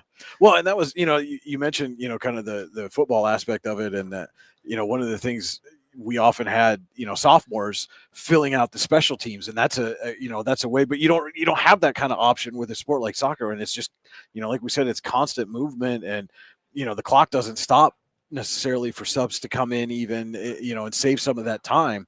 So you've really got to find a way to, hey, you've got to stay focused and invested and paying attention for, the full 80 minutes and be ready when your number is called. Hey, you got to be ready to go. No, and I think there, and again, I think that goes back to the culture that you build, and then especially in today's day and age with kids, that if something's not going to happen in 30 seconds, I'm going to go find something else to do. Yeah. And there, and again, I think that's just kudos to what Coach Blair is continuing to build here in year 3. As we talked about, they still have everything ahead of them. They're still in contention for a region, and they have some things happen there or fall their way. Yeah. But at the end of the day, they want to be playing their best soccer and a chance to go play for a District 10 championship. And what we've seen so far, they're headed on that direction. Yeah. With that, we're going to take another quick break. We'll be back with second half action here from War Memorial Field High School Soccer on your daily local, the YDL Sports Network. Ready to break into a rewarding career? Elwood National Forge can help. Elwood National Forge produces critical defense-rated parts to all branches of the United States military, meaning each day our employees are doing their part to support the men and women protecting our country. With multiple positions currently available and several career paths to choose from, Elwood National Forge offers on-site and on-the-job training, competitive pay and benefits, including 401k and insurance that start the date of hire, paid time off, and long-term job security. We'd love to support you in building a career. To learn more about becoming part of the Elwood National Forge family, visit enfjobs.com. When it's your special day, we know you want everything to be just perfect. That's why at the Allegheny Grill in Foxburg, we spared no expense in creating our new indoor-outdoor wood-framed event center with waterfalls, gorgeous views of the Allegheny River, a fire pit, and plenty of parking. The Allegheny Grill in Foxburg will take care of everything from catering to bartending, so all you have to do is bring the fun. We do it all for your wedding, anniversary party, corporate event, and so much more. One look at our new facility and we know you'll fall in love. And remember, the view is always free at the Allegheny Grill in Foxburg, PA. Welcome back here to War Memorial Field in Warren. Just about set to start the second half between the Dragons and the visiting Oil City Oilers. Warren leading Oil City 10-0. We will have a running clock through the second half. And a lot of new faces on the pitch for the Dragons. As Warren will start with possession to start the second half. And long kick. Goes all the way down. And it almost seemed like nobody was really sure who was supposed to go get that one.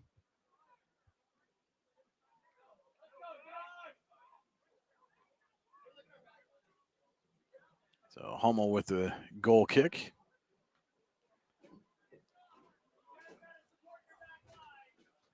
And Oil City takes possession.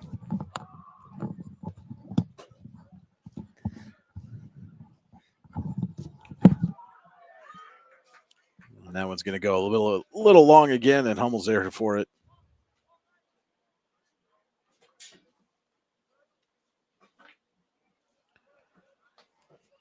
And Dragons still controlling the possession to open this second half.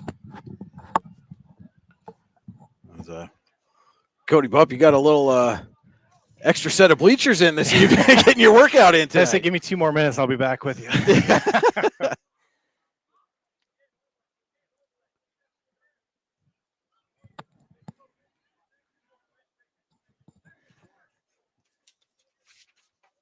So I apologize here in the second half. The shadows are kind of setting in a little bit. Here's darkness sets in, so we'll try to do our best to identify those correct numbers of players out there.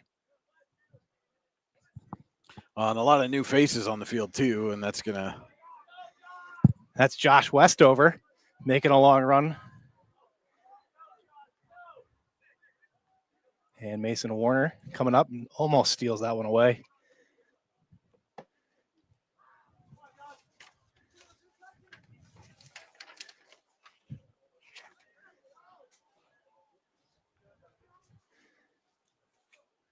And back post.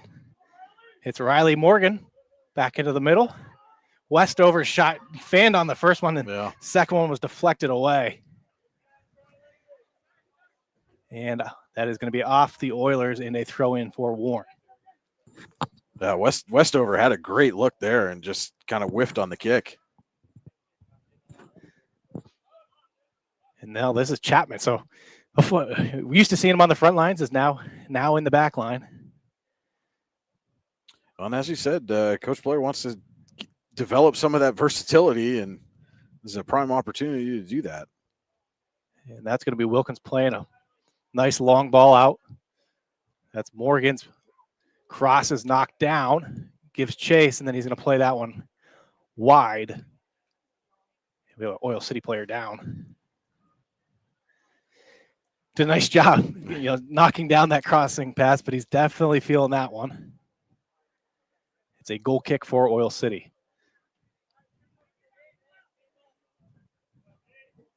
That's number 22, Hayden McFadden for the Oilers. Has it stolen away. Kyle Jones tried to play a through ball. Wave a whistle on the far side of the field.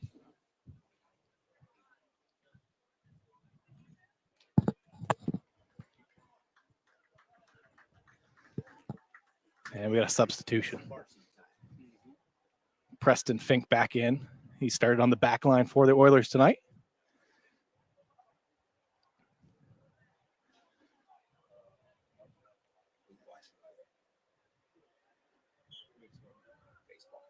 And it was an injury. So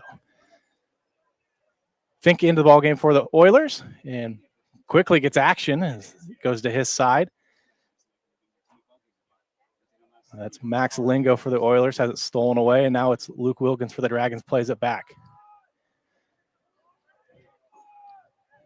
That was Norris to Chapman, almost had it stolen away by number 25, Jaden Watson. And into the net now for the Dragons is number 99, Aiden Sweet.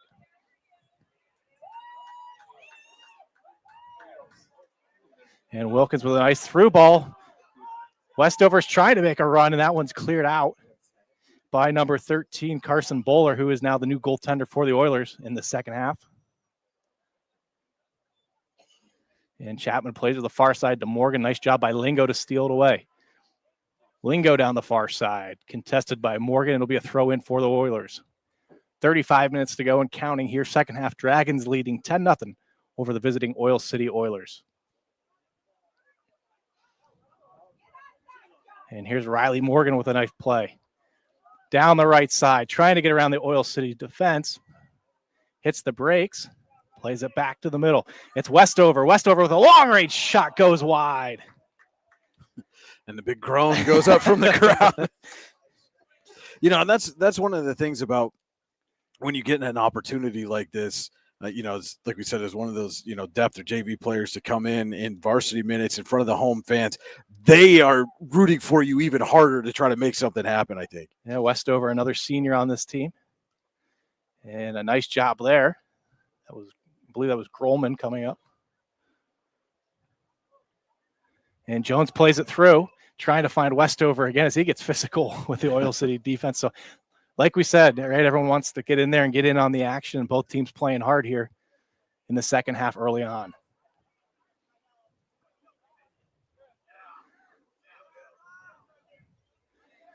And both Oil City players kind of miscommunicated there. Doherty gets the steal and tries to play a through ball to Warner. And number 13, Carson Bowler, comes out for the Oilers to corral the ball. He'll play it out to Will Swartz. Swartz has it stolen away by Warner, battling to steal it back. Goes to Warner, tries a one-touch pass into Westover. It's stolen away, and the Dragons, Bryce Grolman, corrals it. Nice job by Gabe to step up, steal that one away, to play a long pass down the near side. Mason Warner making a run. Nice pass into the middle. Deflected. Westover shot deflected again off an Oiler. He'll take another rip at it, and that one's going to be deflected and go out to the far side of the field. So Dragons trying to get on the board here. And that pass is stolen away. And Oil City trying to get control, and they'll clear it out the midfield. 32 minutes and counting. Dragons trying to get their first goal of the second half, up 10-0 here over Oil City. And this is Doherty trying to get the offense set up. Nice ball to Luke Wilkins. Now plays it outside to Mason Warner. Warner back to Wilkins. Wilkins gets into the box. And it's deflected off an Oiler and out of bounds. I believe it's going to be a corner kick, and it will be for the Dragons. It'll be Gabe Doherty taking the corner kick for Warren.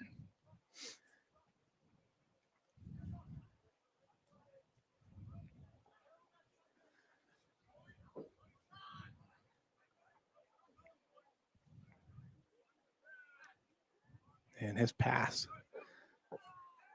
deflected. It looked like that was Grolman trying to get ahead on it, and Bowler was able to make the save for Oil City. Grolman does a nice job to hustle back, forced an errant pass, and it'll be a Dragon throw in here in front of their own bench.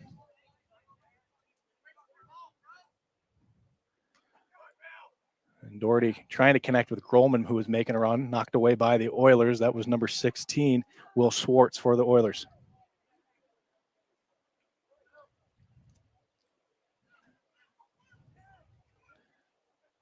This is Bryce Grolman, plays it back to Doherty.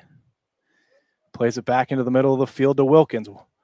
Wilkins tried to play a through ball, stolen away by the Oilers. That was number 6, Derek Jones. And Warren quickly gets the ball back. Trying to connect with Westover, who is trying to sneak through the Oilers' defensive back line. Westover seems like he's just kind of camping out right in front of the net there, waiting for that pass.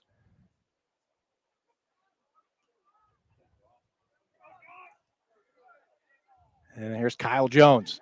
Kyle Jones does a nice job. Gets to the box. Over to Westover, who can't get a foot on it. Deflected away. Riley Morgan back into Westover, whose shot goes deflected off of a face. And I think we're going to have an injury timeout here. So there, and again, like as we talked about, right? Yep. The Dragons teammates trying to feed someone, a teammate that's been out there working hard with him all year. A fellow senior trying to get him a varsity goal. And it's always interesting to me how the fans just kind of know, right, when something like that is going on. And here he is, Westover. He tried. He's doing his best up there. Bowler made the save off the deflection. He'll boot it out. Up to Lingo. That's Norris getting the ball under control for the Dragons. Now Chapman possesses.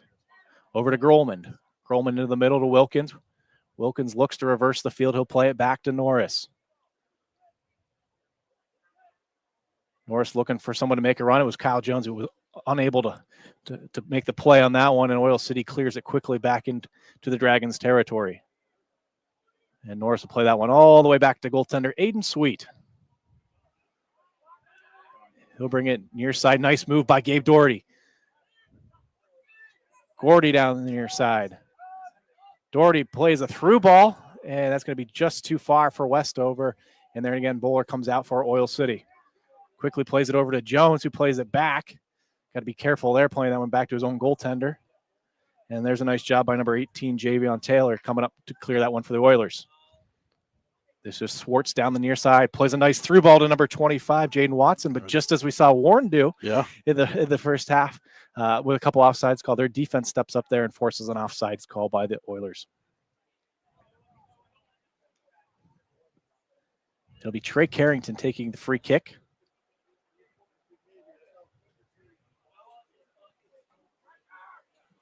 .28:30 to go here. Second half, Dragons leading 10-0.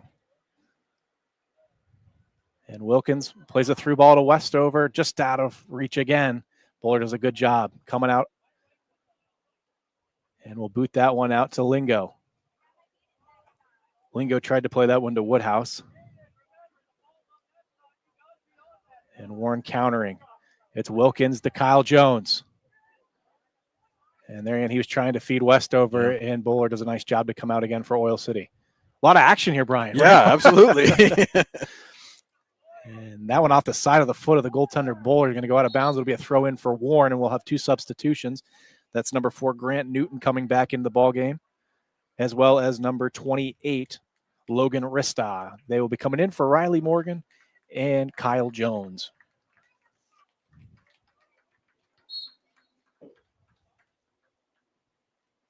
Well, you know, it's almost at a point where you have to do something a little deceptive maybe and just go away from Westover for an extra pass, because now Oil City knows you're trying to feed him.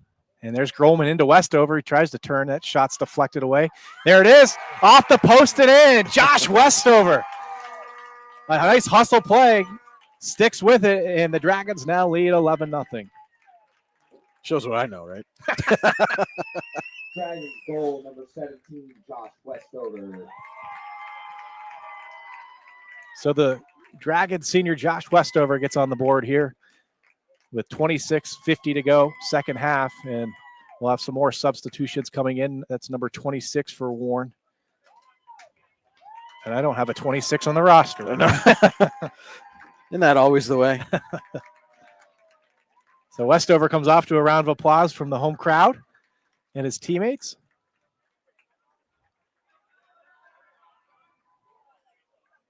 Oil City will play it back. This is Warner stealing it away for the Dragons. He'll cut it back. That's over to Rista. Rista playing it back out. Bryce Grolman has that pass contested. Doherty with a one-touch, nice pass down the left side. It's just going to be too far for Mason Warner. There again, something you like to see from Mason on this side, playing in his position, but making some nice runs. And the ability, that's something, as we said, in high school soccer, as you get going into these levels, being able to play those long passes with your left foot. Not every kid can do that. Well, again, they're getting an opportunity here to work on some of that stuff and really put it, you know, it's one thing to do it in practice, right? And game speed and the adrenaline that comes with that. It's a whole different animal. And so when you get a chance to work on something like that in a game situation, really helps, or it's really beneficial for the development. So we had a host of Dragons once again coming in. I did identify that's number 8, Carson McCullough was one of the 4 rotating back in. Bill Bennett as well.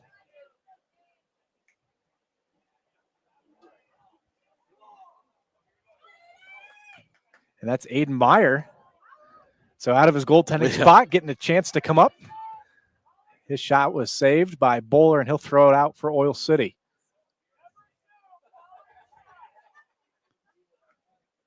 That's Grant Newton with the throw in to Wilkins, who plays it over. That's Meyer. Meyer tries to play a through ball there to Newton. Newton making a run. And Oil City will be able to clear it. Lingo down the left side. Nearly made a nice move to break free on that. But yeah, that was Sean Lang coming up from his defensive position for the Dragons to force the throw in. And Newton looks for Wilkins.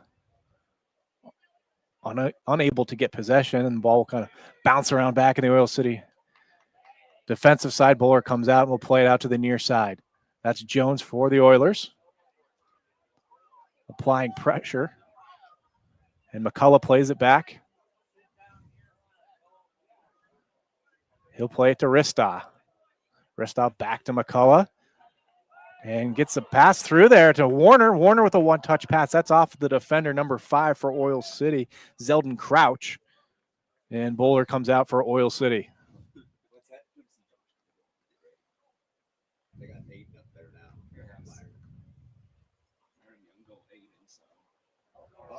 And here's Aiden Meyer with the steal. The shot deflected away by the goaltender. So goaltender on goaltender action there. yeah. It'll be a throw in for the Dragons. And we have more substitutions. That's Isaac Hammerbeck, number 40, and number 3, Mason Moore coming in. And coming out is Mason Warner. And I believe that's 36, Bryce Grohlman. So if Meyer scores here, does it still count as a goalie goal? I think so. That long shot from range goes wide, and it'll be a goal kick for the Oilers. 22:58 to go here. Dragons leading 11-0 on a beautiful Thursday night at War Memorial Field. As we talked about earlier, the Dragons' next opponent is at Erie High. And then after that, get out here next week and watch these Dragons as they will finish at home against Franklin, Girard, and Bradford before playoff play begins. Commences. Yeah, yes. commences. We were at that point. It's been a quick fall, Brian. And, oh, my gosh. But it's been a lot of fun to cover all these kids and the exciting things that all of our county teams are doing. It still amazes me that we're more than halfway through the fall season and looking at, playoffs starting in a couple of weeks. And that's McCullough getting that under control over to Wilkins in the middle of the field. Wilkins out to Newton. That's a nice slide tackle out there. That was Taylor for the Oilers. Up to Lingo. That's the Woodhouse who plays it here to the near side. And Jones going to steal it away from McCullough. McCullough gets it right back, plays it up to Hammerbeck. Hammerbeck to Ristaw, back to Hammerbeck. Back into the middle to Meyer. Meyer with a nice one-touch. And he scores. So the goaltender comes out, gets some action up front, and Aiden Meyer gets a goal, and it is now 12-0 Dragons. Warren goal, Aiden Meyer. And again, gets a nice ovation from the home fans there. They kind of understand what's going on. Yeah, what's happening here. Another senior. Yeah.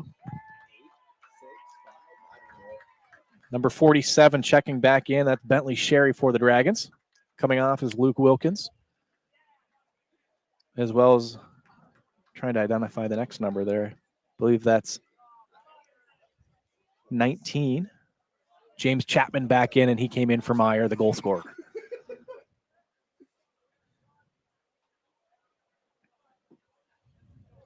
So Sherry now plays that one over to Rista, whose one-time pass gets through, looking for Chapman, and this is Isaac Hammerbeck chasing it down. Hammerbeck with a nice move.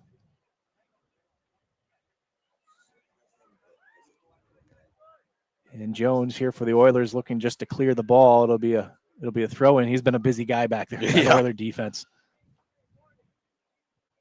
So throw in for the Dragons comes near side to McCullough, who plays a through ball into the middle. Nice pass. Nice bend on that pass. Yeah, it was. Too. That ball's loose, and that just tipped wide. Grant Newton trying to sneak one into the near post there. And again, a nice job by Bowler, the new goaltender for the Oilers, coming out and contesting that, and at least a hard angled shot, as we talked about. In the first half. Absolutely.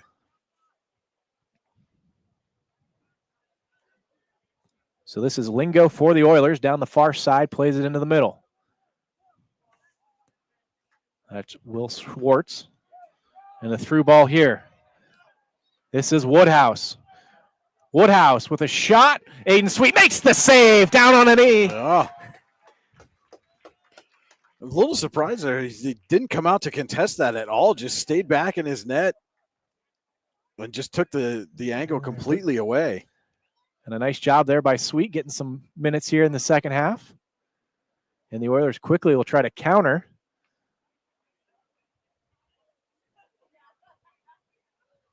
And that ball go out of play on the far side, throw in for Warren.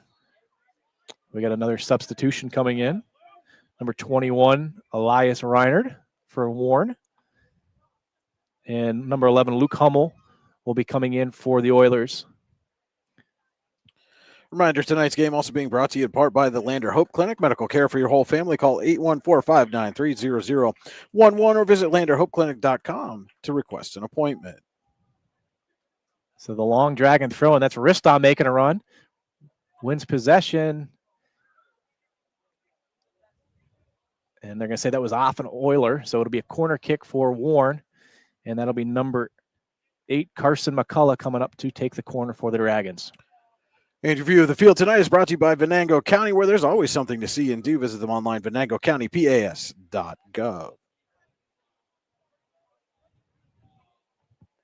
18-26 counting, Dragons leading 12-0 as McCullough's corner kick into the box is headed away by the Oilers, and it's to Woodhouse. And Woodhouse showing his speed. A nice move, and he'll play it here to the near side, trying to go one-on-one. He'll play it up for number 25, Watson. Watson and Bennett going at it here on the near side as that pass is stolen away. And here comes the Dragons on a counter. It's Hammerbeck to Ristov, back to Hammerbeck. And Oil City's defense comes up and clears. This is Reinard now for Warren. Reinard with good hustle staying with it. And Oil City, that's Jones clearing it out to Lingo, who does a nice job to chase it down. And really nice job staying with it. Now he'll work one-on-one on the far side. So throw in for Oil City. They have a substitution. This is 13. So we got 2 13s on the field now, Brian. Now, someone fire the special teams coach. Yeah. So long throw in for Oil City. That is number 12. Morris Woodhouse going through the Dragon defense, plays it to the near side. That's Schwartz working with Hammerbeck. And the official is going to award a free kick here to Oil City. So kind of the first deep set piece now Oil City will have with 16:40 to go in the contest. And really the first kind of sustained pressure that the Oilers have had all night. So Warren setting up the 4-man wall. Aiden Sweet telling those guys where he wants them. That one's a long shot. And it's right into the hands of Aiden Sweet.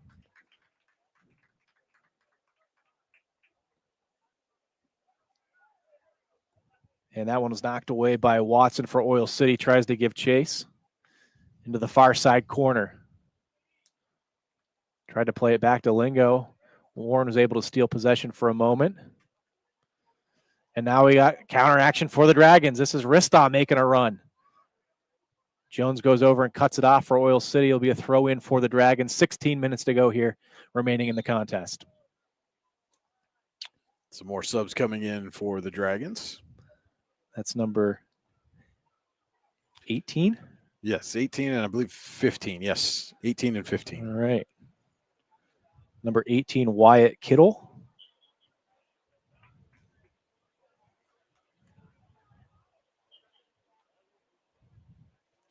And we got a handball on the far side. And that's going to be on Oil City. So it'll be a free kick for the Dragons just outside the 18. And that was a long shot. A nice job there by Oil City's goaltender to make the save, and he'll quickly throw it out to Woodhouse. Woodhouse trying to start a counterattack for Oil City, and that's stopped by McCullough of the Dragons. Lingo gives chase, and he'll now work down the far side for Oil City. Tries to cut back in. That's cut off by the Dragon defense, and he'll throw in for Oil City. It's a good hustle by McCullough to get back and give his defense a chance to get reset a little bit off that long kick. No doubt, and there again, a nice job by that back line, allowing him to get back into position, as you said. There again, that was what Coach Blair talked about with that formation that they like to play, that Christmas tree look. It's the ability for someone to pop up and help on the offense, but also that defense can hop back and create a stone wall. So this is Woodhouse for Oil City. Will play it back. That's number 22, Hayden McFadden for Oil City. Back to Watson, tries to go to Woodhouse. That's just too far. And this is James Chapman looking for Rista. Number 18, Javon Taylor clears it for Oil City. It'll be a throw-in for the Dragons with 14 minutes to go. Don't forget to stay tuned to the Icy Ink post-game show, where we'll have our Icy Ink player of the game interview. Number 41 checking in for the Dragons. That's CJ Archer. Coming in for number 40, Isaac Hammerbeck. And a lot of options to choose from tonight, Cody, for our player of the game. Going to be a tough decision. So Dragon corner kick here.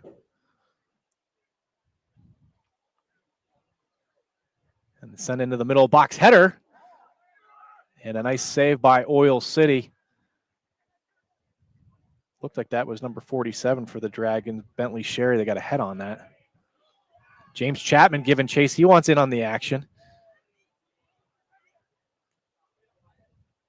And that's a nice job by Kittle coming up to make the play for the defense, getting the Dragons offense back in action.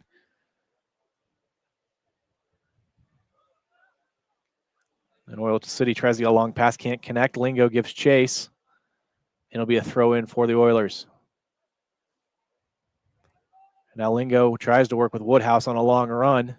Good job by the Dragon defense to get back. Tries to turn the corner, and he can't. And that one heads onto the track. It'll be a throw-in for Oil City. We have substitutions again. This is number 2 for Oil City, and I don't have a number 2 on the roster. So, well, then we'll take the time to tell you tonight's game is being brought to you in part by Healing Beauty by KJ. For all your hair, makeup, and beauty needs, visit Healing Beauty at 112 Pennsylvania Avenue West in Warren, or online at shophealingbeauty.com. So Lingo's throw goes into the box, headed away by the Dragon defense. And a nice move down the far side. We got a whistle. That went just out of play. Just out of play. It'll be a throw in for Oil City.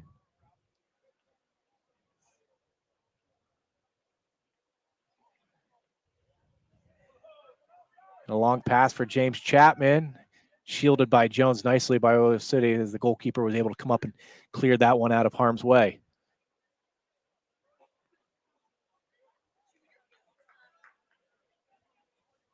Throw in for Oil City on the far side. That is Woodhouse.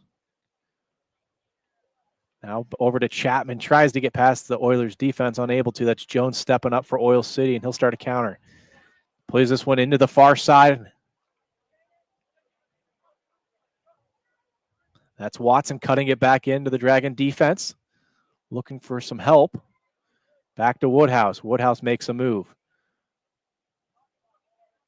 Nice job there. And again, that Dragon defense standing tall, forcing him to back it out and play back. And almost a turnover there. And that's Chapman giving good chase. And here it is. Chapman with chasing it down. Still chasing it down. And just knocked wide. Good hustle by the Oil City defense to prevent that from being a full breakaway. So substitution for Oil City. And that's Taylor checking back in for Oil City. Checking out, it was number 11, Luke Hummel. 10 minutes to go here. Dragons leading 12-0.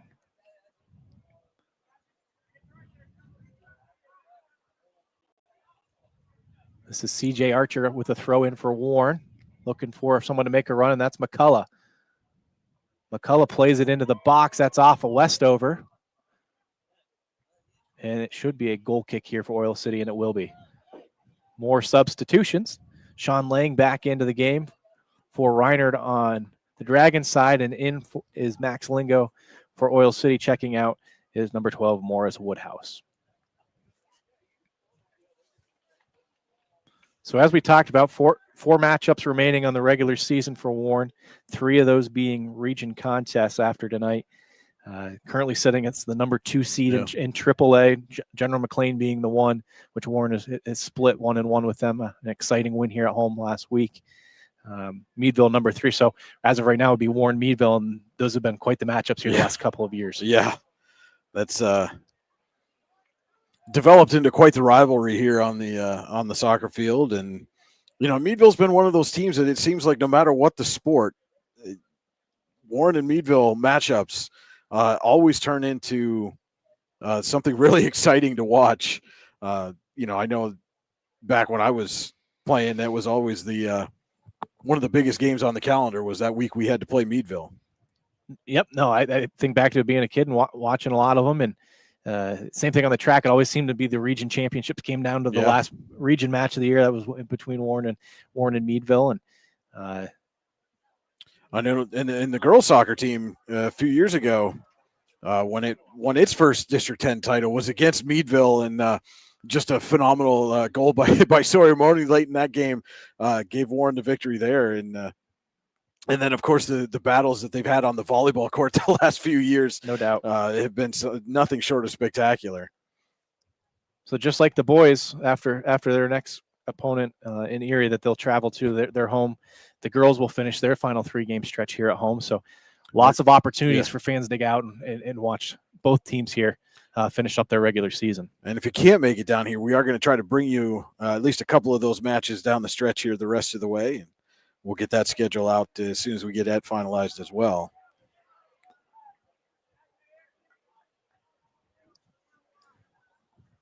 $7:50 to go. Warren leading 12-0 here.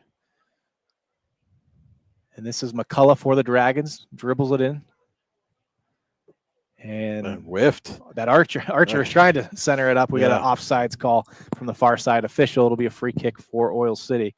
As we were talking about, the girls sitting at 9-4, they're 5-0 in their region. Currently in the lead, trying to dethrone Bradford, who was last year's champs. The girls are back in action on 10-7 when they host Meadville in another crucial matchup in there. And again, as we talked about, Coach Ordway would say the same thing. Hey, these are back-and-back matchups. It's a playoff atmosphere when we play them. Mm-hmm. This is Westover in the middle, trying to get by the Oiler defender, and a nice job there. It's cleared away. This is McCullough coming up again for Warren. Plays it over to number 22.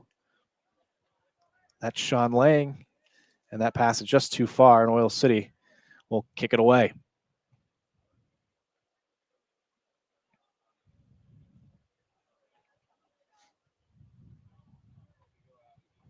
Far side throw in. This is Ristaw now. Ristaw with a centering pass. Unable to connect with Westover.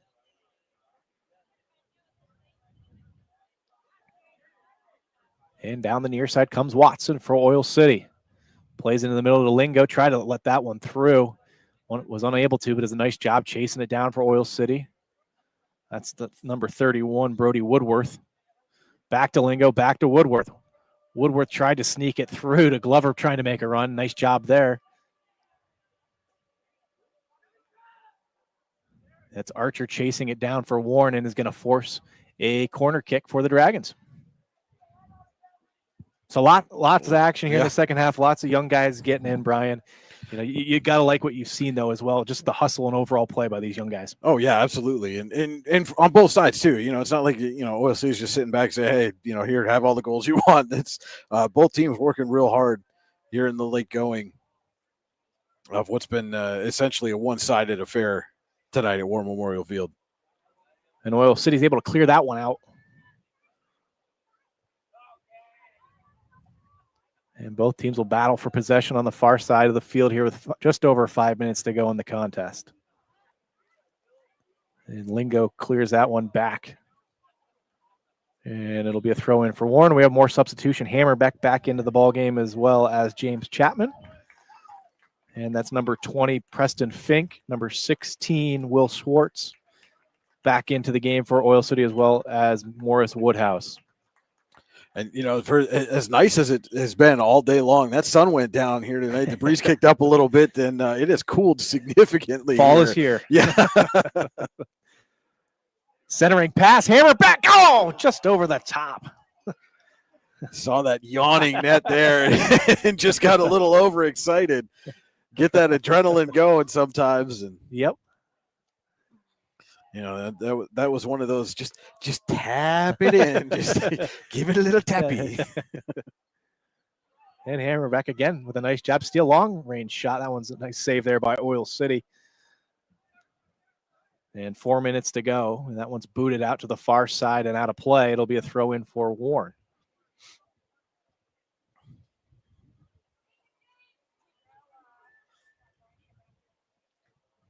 That's Carson Bowler with a nice move for Oil City.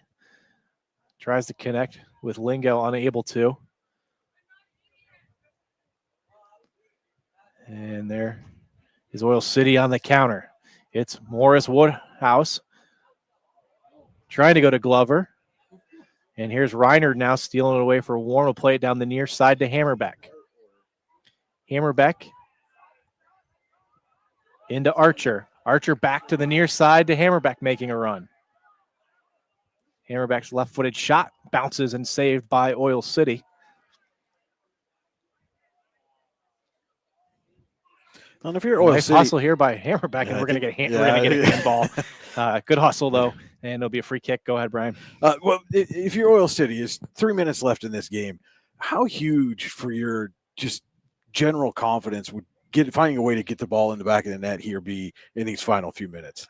Well, just capitalizing on all the hard work, and as you said, you know, being able to come in here, and I know we've had a lot of substitutions, but still, it's great. We talked about breaking the game down into small quarters. If you want to look at it into, it's a 2-0 game in the second half. Despite Warren played just as many of their starters there to start, they did a good job, you know, stopping, and there were things that both teams were trying to work on. But Oil City's done a nice job here to slow down the Warren offensive threats and at least have a couple nice counters. Well, spent some time in the offensive zone in this second half too. This is Lingo with a long range. It's going to bounce. Loose ball. And Sweet's able to come out. So almost got an opportunistic bounce there. As Sweet's kick goes out, that's off the back of Hammerbeck. McCullough comes up nicely. Plays it to Archer, and it's stolen away by Oil City. And they have a miscommunication, and Hammerbeck now. Hammerbeck hustling in. Plays it back, looking for Rista. And a nice save there by Oil City. Just under 2 minutes to go. 12-0 Dragons. I think just as important, too, is not allowing Warren to score another goal in these final minutes. And a nice job there by the goaltender coming up, contesting, getting it out of harm's way. And they'll play it into Lingo in the middle of the field. And if I had to say between Morris Woodhouse and Lingo, those are two nice complementary players that Oil City does have that they can continue to build on when they build this program. And again, only two seniors on the roster and a whole lot of freshmen and sophomores getting all of the varsity minutes here tonight for Oil City. So, you know, as Coach Giesing tries to build that Oil City program, and you get the numbers back, and you're able to, as we said, those JV matches, it's just crucial. They're paramount to as you continue to build things and get interest in your sport. And that's Chapman with a long-range shot off the post. And it's going to bounce out. No, nice job. He does a nice job chasing it down. 50 seconds and counting to go. Archer's shot off the side of his foot. Rista plays it back to Reiner with a left-footed shot that goes wide. And we're down to 30 seconds here left in this one. And if you're Oil City, you take as much time as you can here to get this kick in and just let those seconds tick away. And both teams will battle out at midfield. This is Lingo trying to make a last-second run. Nice job there by Bennett to come up and steal that one. And he'll try to play it through, unable to connect with Archer. And that should just about do it here as we reach the final seconds. And the horn sounds, and the Warren Dragons take care of business at home tonight with a 12-0 win over the Oil City Oilers. And again, don't go anywhere. We will be back with the Icy Ink post-game show right here on your daily local, the YDL Sports Network. Ready to break into a rewarding career? Elwood National Forge can help. Elwood National Forge produces critical defense-rated parts to all branches of the United States military, meaning each day our employees are doing their part to support the men and women protecting our country. With multiple positions currently available and several career paths to choose from, Elwood National Forge offers on-site and on-the-job training, competitive pay and benefits, including 401k and insurance that start the date of hire, paid time off, and long-term job security. We'd love to support you in building a career. To learn more about becoming part of the Elwood National Forge family, visit enfjobs.com.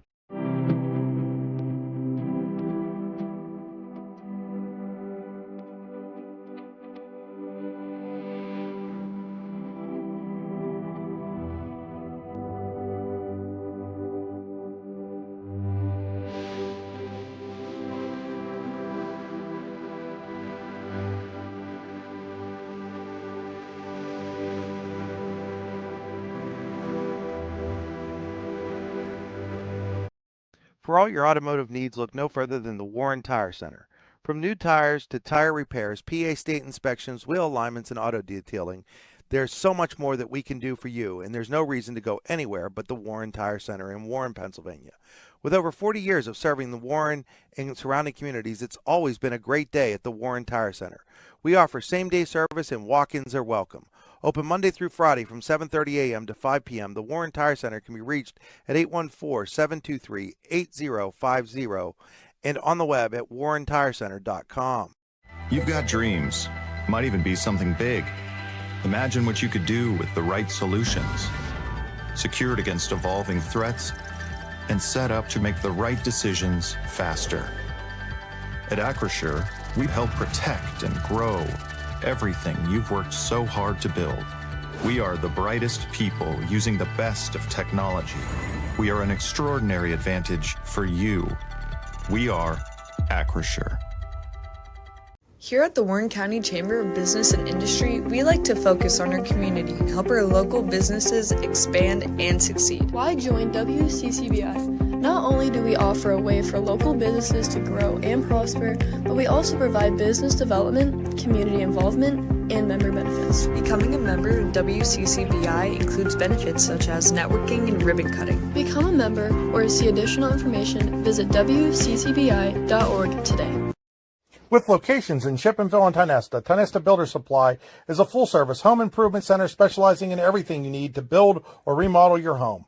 From power tools and accessories to paint and sundries and general hardware merchandise, Tionesta Builders has everything you need to get your project done quickly. Find out more at tionestabuilders.us and like them on Facebook. At AGI Industries in Clarendon, our state-of-the-art fabrication facility brings your custom-engineered products to life. With cutting-edge machinery and skilled professionals, we deliver precision-crafted solutions tailored to your needs. From trench box and storage container rentals to sandblasting, refurbishing, and painting equipment, plus expert metal fabrication, compressor stations, filters, separators, ASME vessels, and pig loaders, AGI Industries is your one-stop shop for quality and innovation. Call 814-728-6050 for more information or to secure a rental. When it's your special day, we know you want everything to be just perfect. That's why at the Allegheny Grill in Foxburg, we spared no expense in creating our new indoor-outdoor wood-framed event center with waterfalls, gorgeous views of the Allegheny River, a fire pit, and plenty of parking. The Allegheny Grill in Foxburg will take care of everything from catering to bartending, so all you have to do is bring the fun. We do it all for your wedding, anniversary party, corporate event, and so much more. One look at our new facility and we know you'll fall in love. And remember, the view is always free at the Allegheny Grill in Foxburg, PA. Welcome back to War Memorial Field. It is the Icy Ink post-game show. Your final here, Warren 12, Oil City nothing.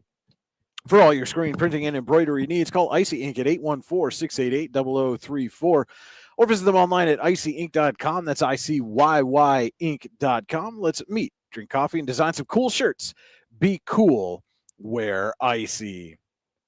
And so again, your final here from War Memorial Field. The Dragons defeat the visiting Oilers 12-0. Whole bunch of scores, or whole bunch of goals scored in the first half as Warren opened up a 10-0 lead. Scored a couple more in the second half. A couple of seniors scoring those goals in Josh Westover and regular goalkeeper Aiden Meyer. Getting the second half goal for the Dragons after pitching a shutout in net in the first half. And our Icy Ink player of the game is rapidly making his way up the bleacher steps here. And so we'll get him squared away here in just a moment.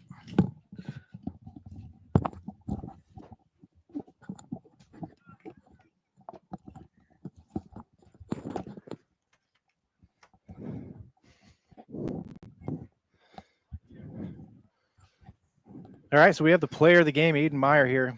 Pitched the shutout in the first half and got in on a goal action here. What was that feeling like to get out there and score that goal? It was really good. I knew at the beginning of the season that Steph said I might get some playing time on the field. And I brought my stuff, and in the second half, I see Aiden go out and goal, and I'm like, Steph, do you think I could get on? Thinks about it, sends me on. And it was really good because my relatives from Massachusetts, about 8 hours away, was actually at my first high school game that they've seen, and I got a score. It was just a really good feeling. That's awesome. And what's that like for you to see a young kid like Aiden that you're mentoring, right, and that come out and make a couple saves in the second half and keep the shutout for you guys? Yeah, no, it's always good to see that. I just try to be like the person he looks up to, because I didn't really have anyone. I was just kind of thrown in that position. And if I had someone, I feel like I would have been more confident in my earlier years. And I'm just trying to be that a person for him so he can do well later on.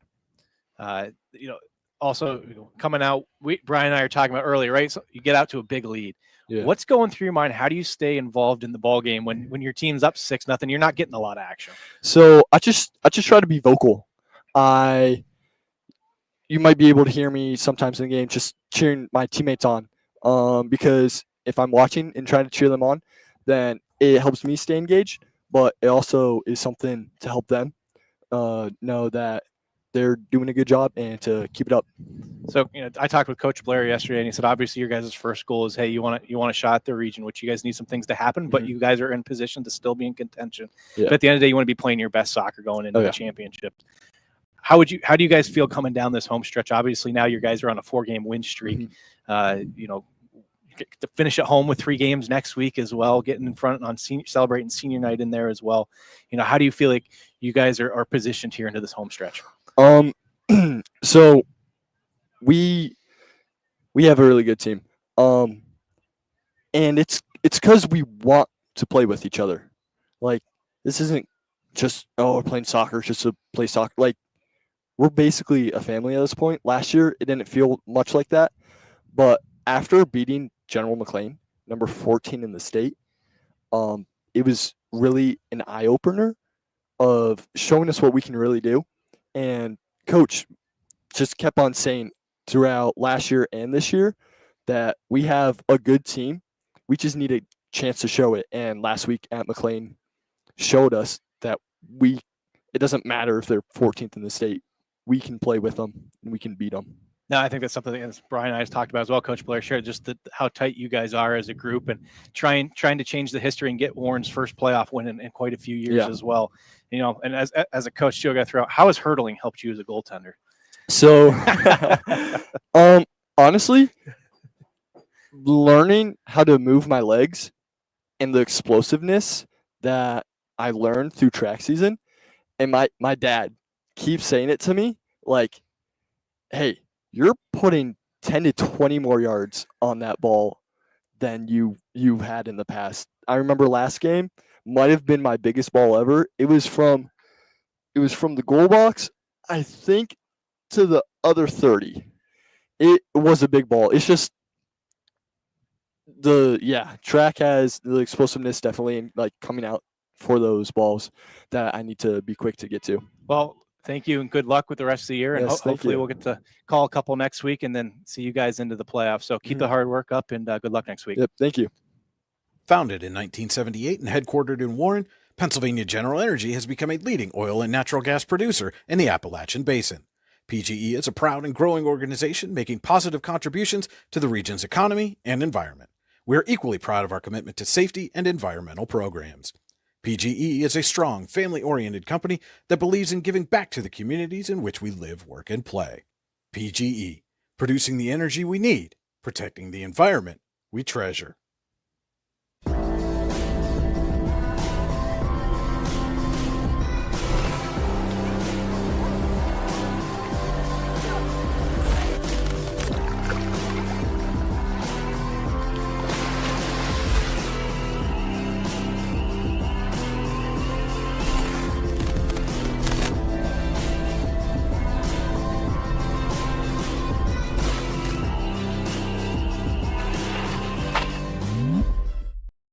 Allegheny Electric Service of St. Mary's has been providing industrial and commercial electrical solutions for over 35 years. They offer complete design, build, installation, and maintenance of automated systems for a variety of industries. Allegheny Electric designs and installs wiring and lighting for any size project, big or small. And when you find yourself in a jam, they'll get your machine or facility back up and running in no time. Call Allegheny Electric Service at 814-781-1940 or visit AlleghenyElectric.com.